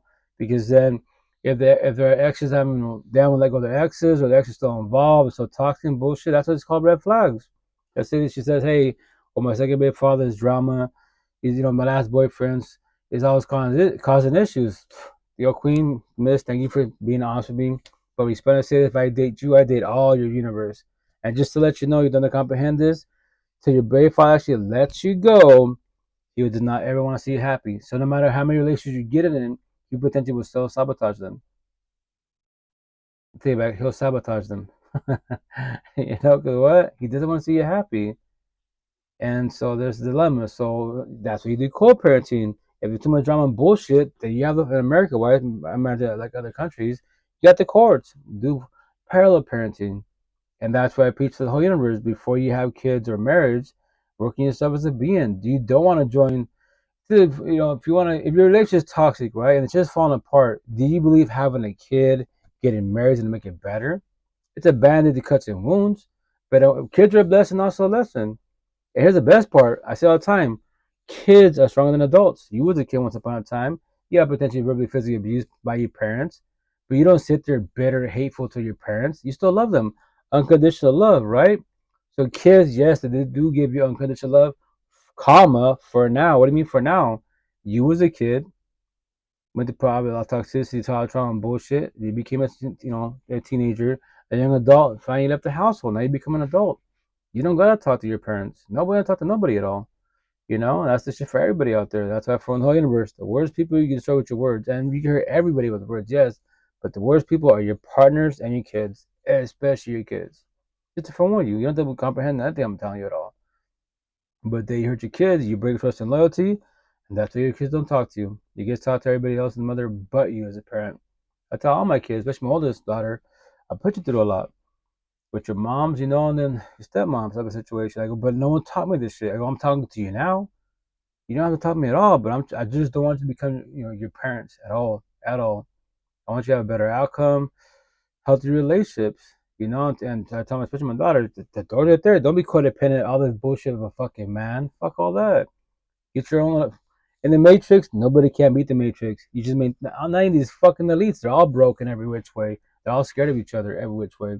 So you maintain job, car, roof, a little money. You're maintaining the Matrix. Don't matter if you're a studio, little Honda, McDonald's. As long as you as one being, you're maintaining, you're happy for yourself, you're fucking blessed. And here's the best part. For all the bullies, anybody that bullies you is not a good person. And no matter what the fuck they claim to be, religious, spiritual, Buddhist, I don't give a shit what they claim to be, they're not a good person at all. So why do you want to get involved with them? Hey, what's up, Meta? How you been, Queen? How's it going? Hi, my beautiful brother Rito. Hi, brother. How It's been are you? good. It's been a minute. It's been a minute, right? It's been a minute. Yeah. How's family? How you been, my beautiful? Good. How you been, my beautiful? Oh, nice. Yeah, good. How's the kids? How's your health? How's family? How's everybody? Great. Like everything's like this year's just heavenly. Everything's just been heavenly. Well, beautiful. That's what I can put it. As opposed to last year. Yeah. This year seems really promising with everyone, but mainly myself. So I've grown within me because I've reconnected with old school sisters who I call sisters, but are my cousins and friends have known me my whole entire life. Okay. And so they're making impact around the community throughout our nation. Awesome. Because they're psychologists, psychiatrists now, and they're forced to be reckoned with in a humble way. So that's good. They've been breaking shit down, my brother, for like tools So Genesis, that Queen? I had an idea of, but was so easy to apply and practice. Okay. Like within 2 months, the comprehension of the understanding you instead of being dictated to has been empowering. Awesome. It's like, man, how come you didn't teach me this 20 years ago? And they're like, well, it's taken us 20 years to learn and grow and walk what they taught. Yeah. So it's beautiful having role models in my life who have known me my whole life, who can talk and have a huge impact around our nation. But I Awesome. feel very honoured. Yeah. That's beautiful. So Happy to hear that. humble pie. Humble pie, brother Detox. Humble pie. Just when you think you know, they condense things down that you'd learn at university in 10 years and condense it down for you to use as a tool within one conversation, and it just makes sense with everything. I didn't even know, brother Detox, about our stem brains and then how we don't use our cortex, and Right. understanding how much we don't use our thinking process because we only understand triggers as opposed to Right. 0 to 100 to the thinking process in between. Correct. Like those things make a difference. So Correct. I'm just very blessed, very blown away, and very more calming, brother Detox. Since November, I haven't been this peaceful consistently in a lot of years. Put it that way, in a lot of years. I'm happy for you, man. And That's beautiful. that's how empowering the tools have been. It's kind of like the pennies dropped, and a whole ocean of them have dropped too, for you to be humble, but to also be thankful with the tools that you're given. What I'm loving is it doesn't keep you in a victim mode, and it doesn't keep you in a judgment mode.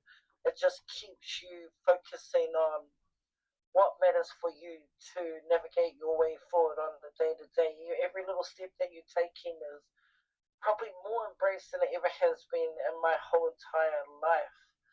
And being just eating and absorbing and practicing everything that I hear. You're so humble, brother Detox. It's like, man, you learn so much knowledge and you get so hungry for it that you're realizing that, whoa, you're at kohanga, kindergarten level, with certain weaknesses within you. And so that's the humble pie of like, well, hey, did you die? It's good to learn this for this weakness, because this weakness is going to multiply, and strengths. There's so many areas that will matter. So, how in my life is very beautiful, brother Detox. Beautiful. Very beautiful. Happy to hear that. That's awesome. Heck yeah. Yeah. And what's up with the? You're looking good, brother Detox. You're looking good. How are you? How's life been with you since I last seen you? Overall it's good. Overall it's good. Kids are good. Co-parenting. It still goes smoothly. The only thing I would say this, like, and I think I've told you this, but I was for one like 5 years ago by my real support team. Like if you want to be black and white, make simple. A lot of people don't like simple. And then if you want to get in relationships, like a lot of people don't like that. So just to forewarn you. And I was like, oh yeah, I'm good. I quote unquote comprehend it. No, it's happening because like all I talk about is raw real life, raw real feelings, and then toxic relationships, right? And let's say a potential partner to get, and there's a potential to shoot the shot, and they're going through the little, their healing journey. And I tell them, the scenario, let's say your father triggers you, so like, or your ex does, or your kid does, and then like, I didn't do it to you, why? And then you push me away, and then what, And then I'll definitely give you your space, but how many times we're gonna go through this, And I didn't do it to you. And when whenever you want to talk about it, we could talk about it. But if it's gonna be like this all the time that everyone triggers you, then we probably gonna work out. Because respectfully, like I'll check on you, but I'll go on my day, And that's why I do the scenarios before we get involved in over. It's the downfall being too empathetic. What do? We overlove, we overthink, and before you even speak to the individual, in our heads we're like, in the future, two of them in the future, be a cute couple, we can get married and cute kids. Like, you even talk to them, and then on top of that, can you handle rejection? The word no, because no one has to say yes to you at all, And then let's say they do say yes, and you could say healing journey, that term, but then let's say they observe you and they're like, oh yeah, respect. You have a lot of red flags going on. Everything triggers you, like you take it to heart, and you can potentially call it altercations. It's not even that type of scenario. So just to forewarn you, anyone can leave whenever they want to. Are you ready for the either rejection, no, or I love you, but guess what? You respect. You're still too traumatized. I can't do this. I can still be your ex. You can stay friends and associates, or you can hate me. That is your choice to feel. But I don't. I've been in your shoes. but that's me as a being. I do the scenarios before get about with anybody because I'm not trying to hurt anyone's feelings nor sell dreams at all. That's why they say that term. When you're more on the waking woke journey, your energy is too strong for a lot of. They'll vibe with you. They love the energy conversations, but little by little, they'll start pushing away because you know what? Because all you talk about is this, like, because you're telling me what you're going through, and I'm trying to elaborate best as possible. But you don't like that. You don't want to talk about that. But when will you want to talk about it, or do you want to just brush it off and then you still want love, relationships, families, and kids? How's that gonna work out? You know, it's not gonna work in the best favor. So it's a lot. It's a lot. So 3 years single now. I'll give myself 2 more years and that's it. So just marriage is too strong. It's which is okay. I was forewarned and it's happening. So maybe like I say all the time, maybe in this lifetime there is no potential. So be it. I don't question my self worth. I don't question higher. So no, hey, it's okay. It's okay. Maybe in the next lifetime. I don't know because I use the word idea of faith. I don't know. But it's just day by day, baby steps, but I found the whole universe, just to let. Mm-hmm. You're so perfectly right, Brother Lito. I think I've gone back to feeling comfortable with letting me be me. Last year, I thought, yep, this is a year I'm going to find me a man and da-da-da-da-da-da. And Yeah. then reconnecting with my sisters. It's like me learning to accept that, the men that have come in, it's like far out. The emotional maturity is just fucking high maintenance, Brother Lito. Oh yeah, well that's another one, right? The emotional immaturity, and the worst part of what you're saying, Mm-hmm. with because they're too trauma bonded. It's like, when the fuck are you gonna heal? Because you're feeding your shit on me. It's uncomfortable. It's really uncomfortable because I'm gonna be a trigger that you don't want to work through. You don't want to find a solution. You don't even want to do the work, the internal work, and then you want me to be rainbows, flowers, stars. Yeah, I think been watching. Have you heard of Mel Robbins, Brother Yeah, Lito? yeah. Mm-hmm. Yeah, so I've been practicing her book as well as connecting with, and I'm loving the freedom and the liberty of understanding that let everybody be them so I can let myself breathe. And man, you choose my battles. Right. It's an emotional roller coaster ride battle. It But can I'm be. tired of it. I'm just like I've found myself to be a lot more understanding of the liberty of feeling so comfortable with disconnecting emotionally and detaching physically, because I'm not into high maintenance anymore. I'm really not. Unless I choose to want to tolerate or endure, then that's probably just family. Family, I can do that effortlessly but with a so-called colleague or an associate who wants to go past the kindergarten stage, Mm-hmm. then doesn't want to go past the kindergarten stage. No, I'm just not going to compromise my peace anymore. Right. If it means that I have to live comfortably and protect that peace, then so be it. So, 10 years later, I'm happy and content that if there's no one there, aki amini. And saying that, I'm open. I'm very open, brotherly talk, but Yeah. I ain't going past the threshold of high maintenance, immature, emotional rubbish dumps. Facts. No, yeah, Yeah, facts. That's beautiful. yeah. I don't judge them, but I just choose to enjoy whatever, how many years I have left. Right. And if God brings someone who's actually doing all of that, that's matching. You always say, brother, he told matching. Mm-hmm. Match energy. Matching. Right. Then is willing to make an effort to stop a cycle. Then so that our babies and our babies' babies can benefit, then I'm here. But if not, then I'm not compromising the internal work that I'm practicing on a daily. I don't dare, proclaim to have it all together, but I know I've got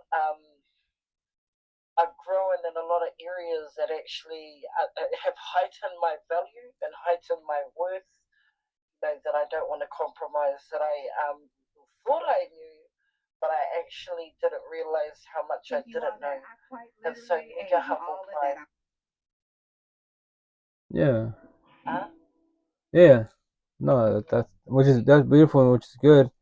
And that's the intent, as beings, like, especially on the healing journey, like, stay observant and maybe potential to form the universe. Like, when you go more on the wake and woke journey, like, your energy potentially might be too strong because a lot of people don't like, black and white easy. You break it down for them best as possible, and they still don't have to like that. To tell you, no one has to respect your boundaries, no one has to comprehend nobody at all, but don't accept people in your life. And while be alone, nothing wrong with being alone. It's alone, so you're alone, no physical body by your side. That's the part that beats us up initially every night. Like, damn, at least they have somebody by their side. I don't. Maybe do patience of virtue, quote unquote, right? But that's why you just got to be ready for that, because if not, then either you're accepted or forewarn yourself. I might be alone for quite a while, or people will come and go. Like, they could start, and then a lot of people love the conversation, the energy, the physical touch, which is beautiful. Nothing wrong with that. But then when they start seeing, like, oh, you know what, like, you're probably, your energy is too strong. You make it sound so easy. Like, I know I do, but I worked on myself. You're still working on yourself. That's why the intent best is possible. Be on the same page. Be a two-sided relationship, not one-sided, because one-sided, it's toxic. It's gonna fall apart. You're gonna put too much effort. You don't be pick up the slack for an adult, quote unquote. So yeah, it can be a lot. So yeah. It can. So my sister, Mhm. she read she listened to this audio book. She loves audio books. Yeah. So she's one of them who's a psychologist. We've done that. So anyway, she was sharing about this book, How to Lead Without a Title, and she Yeah. broke it down. It was a huge book. I actually seen it in the library. Mhm. So she can read nearly 10 books in one day. Damn. So anyway, Busy.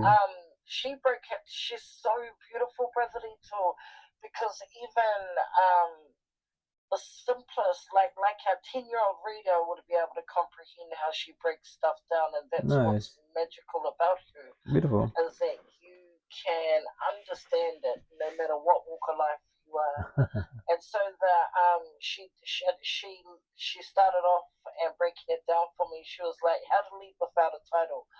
And I said, "Okay, then this is interesting." And she goes, "Well, for example, people with positions and jobs in, say, Parliament, the government, everyone thinks that they're important because they have a title." Right. And she goes, "But you take that title away, they're just like the normal Joe Blow, right?"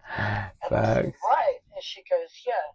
And she goes, "So, it was interesting because a lot of us don't understand that we all have some form of leadership within us." Right. And then I said, "Cool, help me to elaborate on it." So she did. And she says that, she goes, and she gives you tools and incentives to help you to understand why it's important to, have a look in the mirror and look into those unhealed roots and those wounds and to heal them. Right. You can do this because you lead yourself through the process. You learn to understand mentally, emotionally. You learn to understand internally, your process. And so when you learn to walk through that, you're leading yourself through that. And because you're leading yourself through that, she goes, you can then lead those in your actual life and practice with them and show them that you can lead. Correct. Without a title. and it can start off with just yourself. And she says, so that was the influence that she had on a lot of people, that how do you lead your life? How do you lead yourself through stress? How do you lead yourself through being a parent, how do you lead yourself? And it's understanding processes internally and mentally. Just have been life-changing, Brother Rito. Yeah. Really have. That's awesome. It's beautiful. Sorry, Box 2, for boring you. It is what it is. Yeah. Yeah. Hey, how you guys doing? Good, so boss. We're amazing. That's nice to hear. Yeah. I'm not really. Yes. Pardon? I'm not really. I just saw a video of one of my favorite rappers sucking dick. Oh. You guys know Shoddy K? That's really an uncomfortable topic. Yeah, it's probably just a troll. I just boot him. Yeah. The energies they waste, Brother Rito. Yeah. Jesus. That's usually trolls, people that just, it's just attention seekers is all it is. Like, especially when, like, you have the titles of the rooms, you have the conversations, and then just curveball it. Like, really? Like, you're really that bored in life, aren't you? So they are, Brother Rito. It's like, really? And so there was one thing that you pointed out, ego. She was like, anyone with an ego that's in an ego mindset, she goes, will struggle to lead themselves. Oh yeah. Anyone. Facts. Oh yeah. Oh yeah, that's that ego. Yeah. That's what they call, the healing journey. When you do the ego death, you put your pride ego best as possible. Like you control it best as possible. Like that's our bad side of us, our narcissist traits: hate, pride, ego, lust, greed, power, evil, envy, jealous. That's within all of us. It's in all of us. But as long as you control it, like me, scenario, I say all the time when I DoorDash in Seattle, right? The north side of Seattle, me personally, I have thousands of options of Queens because in the healing journey, right? But I control my pride and ego because they see me, I'm in Seattle DoorDash, and see my tattoos. They're only speaking because of my tattoos. They're like, I got tattoos, they got tattoos, but they're like, they're just words, and and then they start looking at them. So it's healing journey. It's all about the healing journey. It's triggering words, but if it triggers you, how and why do you want to talk about? You don't have to. And that's why I tell people, like, I control my pride and ego. I'm not like bragging about it. No, like it's energy. The energy is beautiful. We have deep conversations. And here's the best part. I'm just a person. We're both random people walking in Seattle, and we want to talk about because my tattoos. And tell me the same thing. You're doing a good job because I like what you did. Because you definitely got my attention. And they talk about their healing journey, their books, and whatever they're doing, psychology, therapy, counseling, whatever they're doing. Positive conversations. That's the thing. Is like that's why it's not Jordan Peterson's saying, but no one's claimed to say I have a tattoo on me for a reason. It's an analogy, metaphor. It's better to be a warrior in a garden than a garden in war. And the breakdown of that is when your person that controls your pioneer, your narcissist traits, like you can fight if you have to. You don't want to get to that point, so that's why you control it. But when you're in a garden or in a war, you're too nice. You can try to build some courage, but as soon as they bark at you, you back down. You get scared because you don't know how to match the energy. Being means guilty, you feel wrong. Like, no, you're matching energy. Reverse psychology. If you stop doing the shit, I'll stop doing it. You don't like it, nor do I. Stop doing that. To stop bullying me. And that's the thing. And the best part, words. Like, which I'm gonna tell my body to trigger everybody. It's gonna say I can destroy, traumatize, trigger 95% of the universe, 1,000% of the narcissist universe with words, feelings, conversation, the truth, how, why. I'm only one being. Make them make sense. And the cherry on top, it might have been a minute since we spoke. I say the same because no one says this. These words, these conversations, these languages have no feelings at all. So how's all the universe and their feelings about things that don't have no feelings at all? Let me elaborate. Sad will ever feel sad. Depressed will never be depressed. Breakups will never go to breakups. Us beings, we will. So if I'm not going through that and you're going through that, why and how? What is the difference between you and I? Do you want to talk about it? You don't have to. I respect your boundaries, but when will you ready to talk about that? Especially when you quote unquote want a relationship, because the day that your partner that you love, quote unquote, asks you the same question I just asked you, what are you gonna do? Shut down and push them away? But you want love, relationships, families, and kids. Really? How's that gonna work out for you? That's why you gotta see future in a positive manner. Like, am I ready for this? 'Cause a lot of us want love, quote unquote, in relationships, but like me, for example, I would call him a friend because I would talk to him. I see him on the weekends when I see my kids co-parenting at Walmart, right? And I never had to speak to him. I say, I'm common courtesy, how you doing? How's it going? But my tattoos, we talk about life, and he's in the healing journey. And he was telling me, guess what? What's up? This is 2 weeks ago, right? I got a girlfriend. Oh, shut up, lovebirds, congratulations, And I saw him this past Saturday, and I was like, hey, how's everything going?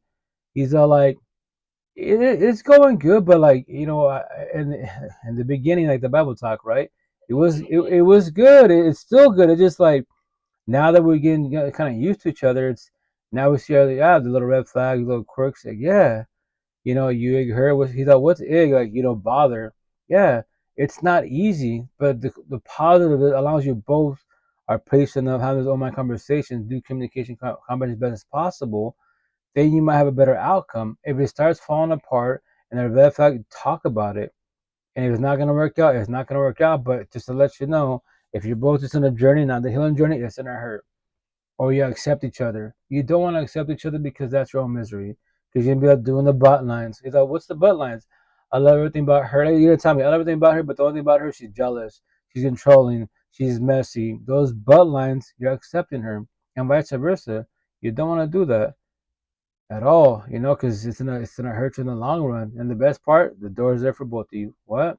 You can leave whenever you want to, and vice versa. But the situation, are you ready for it? Man, it's a lot. He tells all my kids, "Hey, kid, listen to your dad. Relationships is a lot. It's we want it. It's a lot to get into. When you get it, oh my gosh, what I get myself into, it can be scary, And from there, it might fall apart. But that's why I try to have this conversation as best as possible. That's why I preach what I preach to the fullest. Like you can have everything man-made, religious, spiritual, Buddhist, $1 zillion, social media. I'm happy for you traveling. That's beautiful, but the person by your side, that's what changes everything potentially in a positive manner or negative manner. And in such a situation, you're ready for it. That's a dilemma for everybody. Yeah. So yeah, that's why this is what I do. What I do to my last dying breath. I preach about the same thing, no matter what, because I just want people. So is that? Mm-hmm. My sister calls it expectation without communication is division and destructive. Fact. Oh yeah. She goes because she says that we all have expectations. Unlearn to understand your expectations for yourself. Mm-hmm. So this is all the work I've been doing in the last, what is this from, January, February, This is March. May. Yeah. So for the last 6 months, Brother Detox. That's beautiful. And it's been overwhelming, but very beautiful, overwhelming.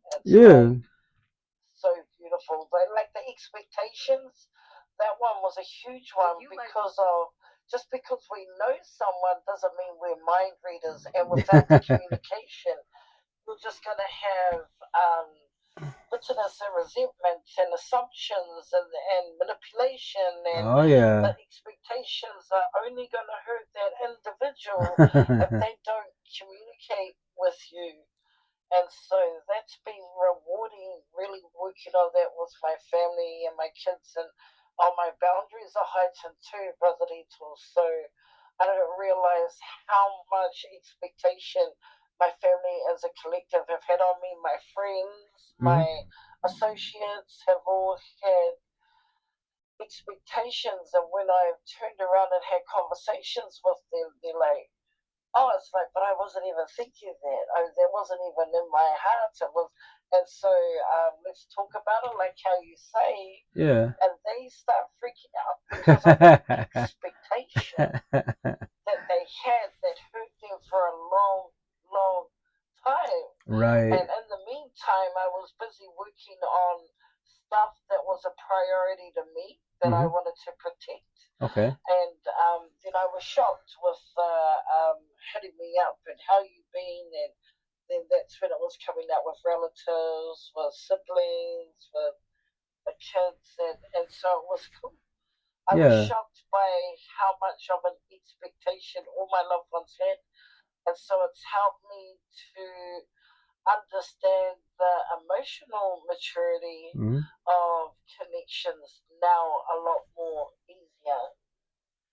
Yeah, it's beautiful. Just asking questions, and it's a little bit too sensitive, and it's just a question because I don't want to Yeah. is the trigger. So everyone reveals himself a lot faster, and that's where I'm left with, well, choose your battles, Minnie.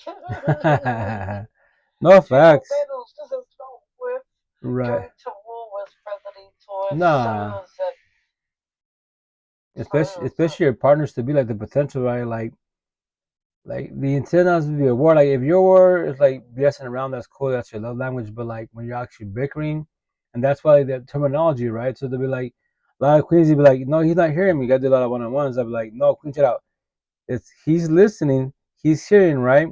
That's called communication. He's not comprehending. That's why in relationship becomes toxic, right? We bicker about the exact same subject word for word because you know whatever as a being, whatever you know, not think, whatever you know you're talking about. What are you doing? Communication comprehension. So you know what you're talking about. He doesn't. He doesn't have to comprehend. But the dilemma is this: how much longer will you be doing this for? Because all you're doing is respect. You're just talking to a wall. You're better talking to the wall because you know the wall will not respond to you. You know that. He doesn't know how to respond to that. A lot of us men, I'm not saying all, a lot of us are raised to be narcissistic, to not have these conversations. What do? We're providers, hard workers. We brag about everything man made, our jobs, money, power, and fame, but we don't brag about our relationships at all. We're hard workers. We don't work our relationships. That's why you're the housewife. I got the work wife. There's cell phones. There's the options. Wives and husbands everywhere. But that's called emotion cheating.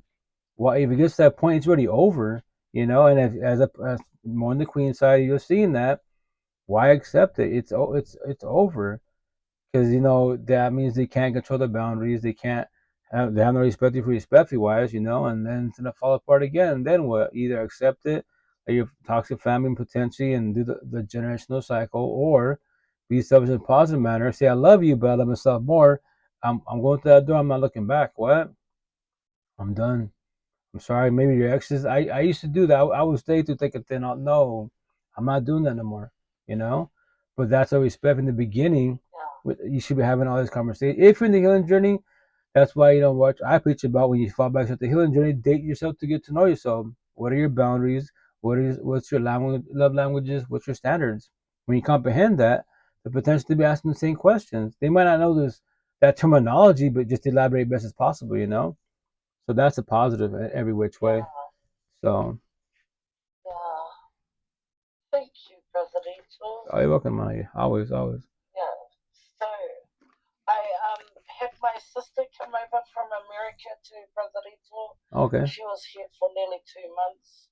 And she was shocked of how beautiful our culture was. Hi, folks. Number 2, Kilda.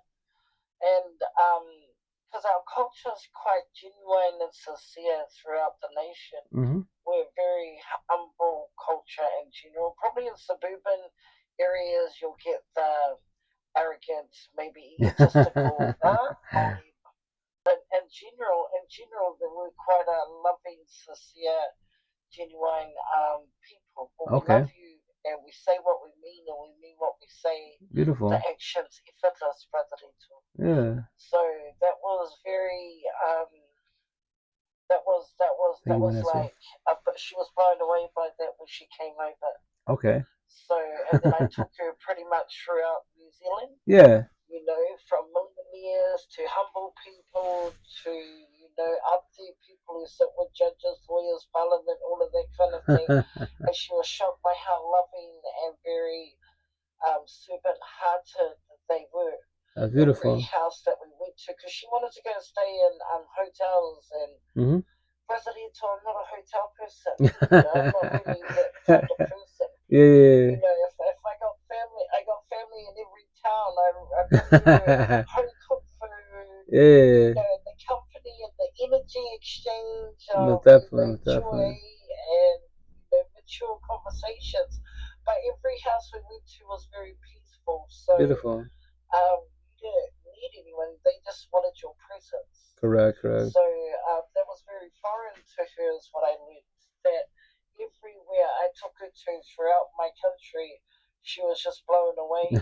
That's awesome. Blown away at how giving our people actually are. Okay. Like, my family, we're giving $500 here and then, $800 here and food to take and food that was cooked. It was She was beautiful. like, whoa. I said, yeah, it was good. It's just my family's love family. That's I said, beautiful. I mean what I see. Yeah. So That's phenomenal. that really broke her, but she came over here with a different culture. Okay. So that's what I struggle with too, Brother Rito, is we're not all the same culture. Oh, yeah, We're yeah. all similar in understanding things, Right. but there's that cultural conflict because Oh, yeah, facts. hadn't really met somebody who was used to taking. Yeah. Yeah, and all expecting. Or Correct. having high expectations of What's up, how you doing, being Queen? treated like a queen and things like that. Yeah.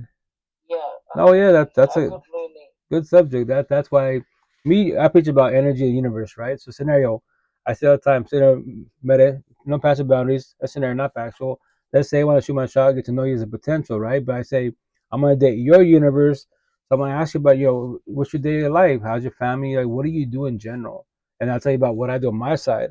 So the intent on a verbal my conversation, the intent to see if we're gonna be compatible because like we can be, I can have beautiful energy as a potential couple, but I date your life, you date my life. Can we be compatible on the overall? And that's the dilemma. You have culture based, religious based. Let's say you're Catholic, I'm atheist. So the intent to see future in a positive manner on the overall. Like, do you believe we'll be functional? Yes, cosmetically we attract to each other. That's cool, cosmetics.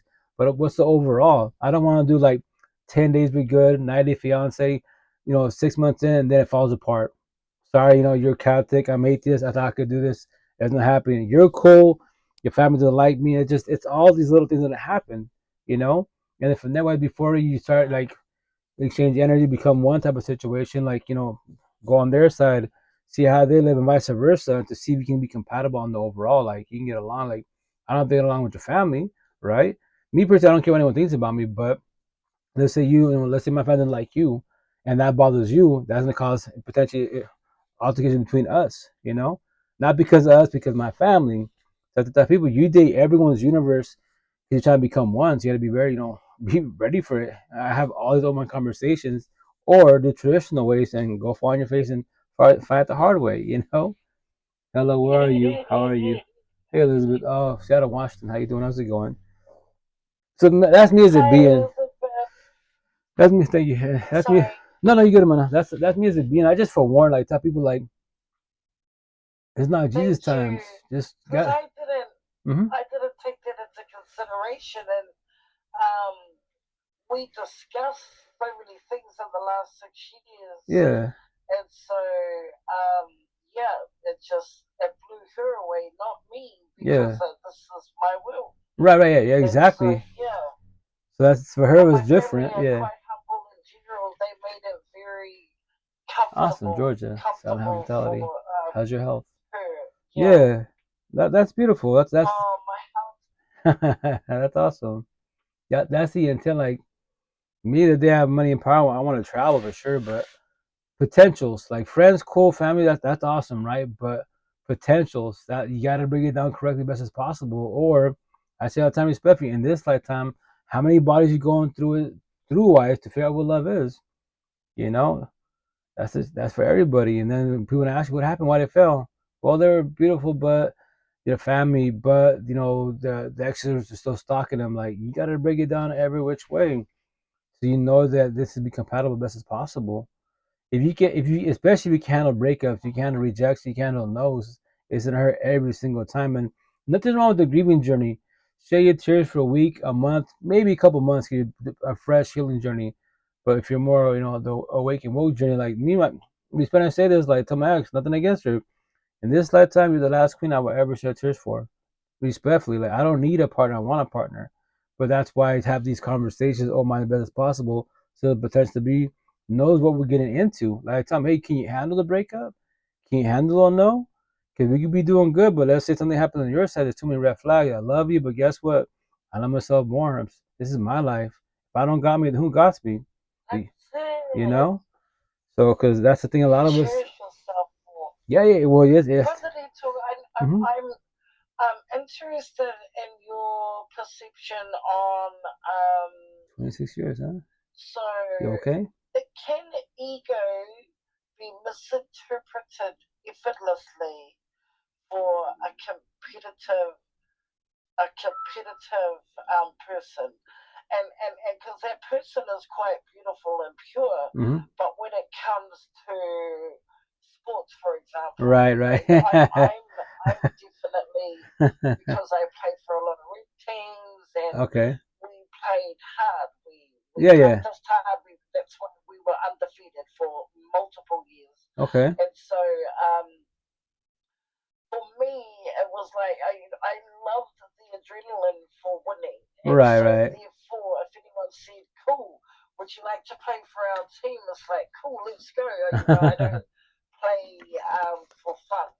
I said, Right, I you go play all out. because I love the Right. sport. I'm passionate, and I want to be the best at it. Right. So I have that competitive streak. Yeah. So I wondered with my siblings, How I you doing, wanted to Goddess? understand, because they can come off the court or off the field and still have that.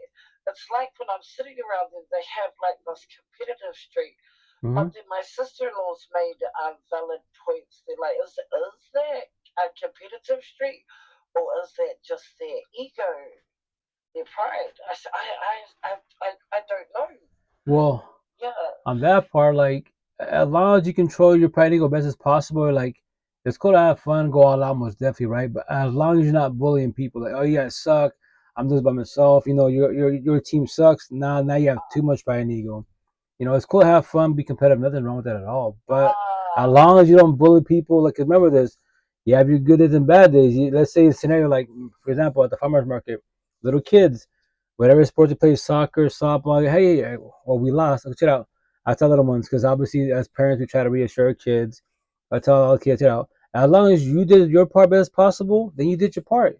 Ask you did your best, yes, then you did your best. There's some of your classmates, they're not that good or they're still learning.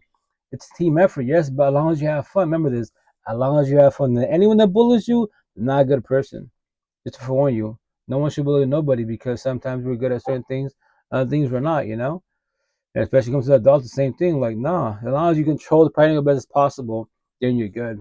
It's when you start bullying, now you become too narcissistic, and no matter what you came to be a religious, spiritual atheist, like you're doing wrong. Stop bullying people, And the best part, it's just a sport, Don't take it to heart like that. So, what's the number 2 ideas are going? Yeah, but once again, as long as you control your pride and ego, you're okay. You're okay. I don't like people bully people, though. I'm sorry? How y'all doing?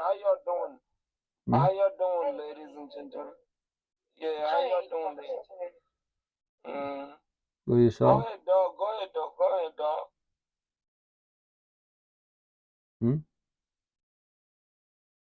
The other one that Go ahead. Go ahead. Go ahead, lady. Go ahead, baby. So the other one too, Brother Tour, is so I've sort of stayed away from the platforms I've been on just to monitor and regulate my emotions in the best way I know how. Okay. So to understand certain relationships that I've pulled back from. Yeah. Just to have a breather. I've been like learning and studying things like gaslighting and right. The nature of that. Like you're a gaslighter and you've got narcissistic tendencies. Right. Together, it's just like a concoction that just blows my mind away. Oh yeah. And it actually scares me, Brother Detox. It scares me. You don't want that. You don't want to deal with that. Who are mindful of gaslighting. Right. And it's manipulation, and it's scary because the worst part about it is I was humbled, and the key word for me that I got to help me to push through. Push through the revelation of it. I was allowing that nature to dictate to me that way. I'm like, what the heck? Right. I feel like a newborn baby trying to relearn, unlearn, and relearn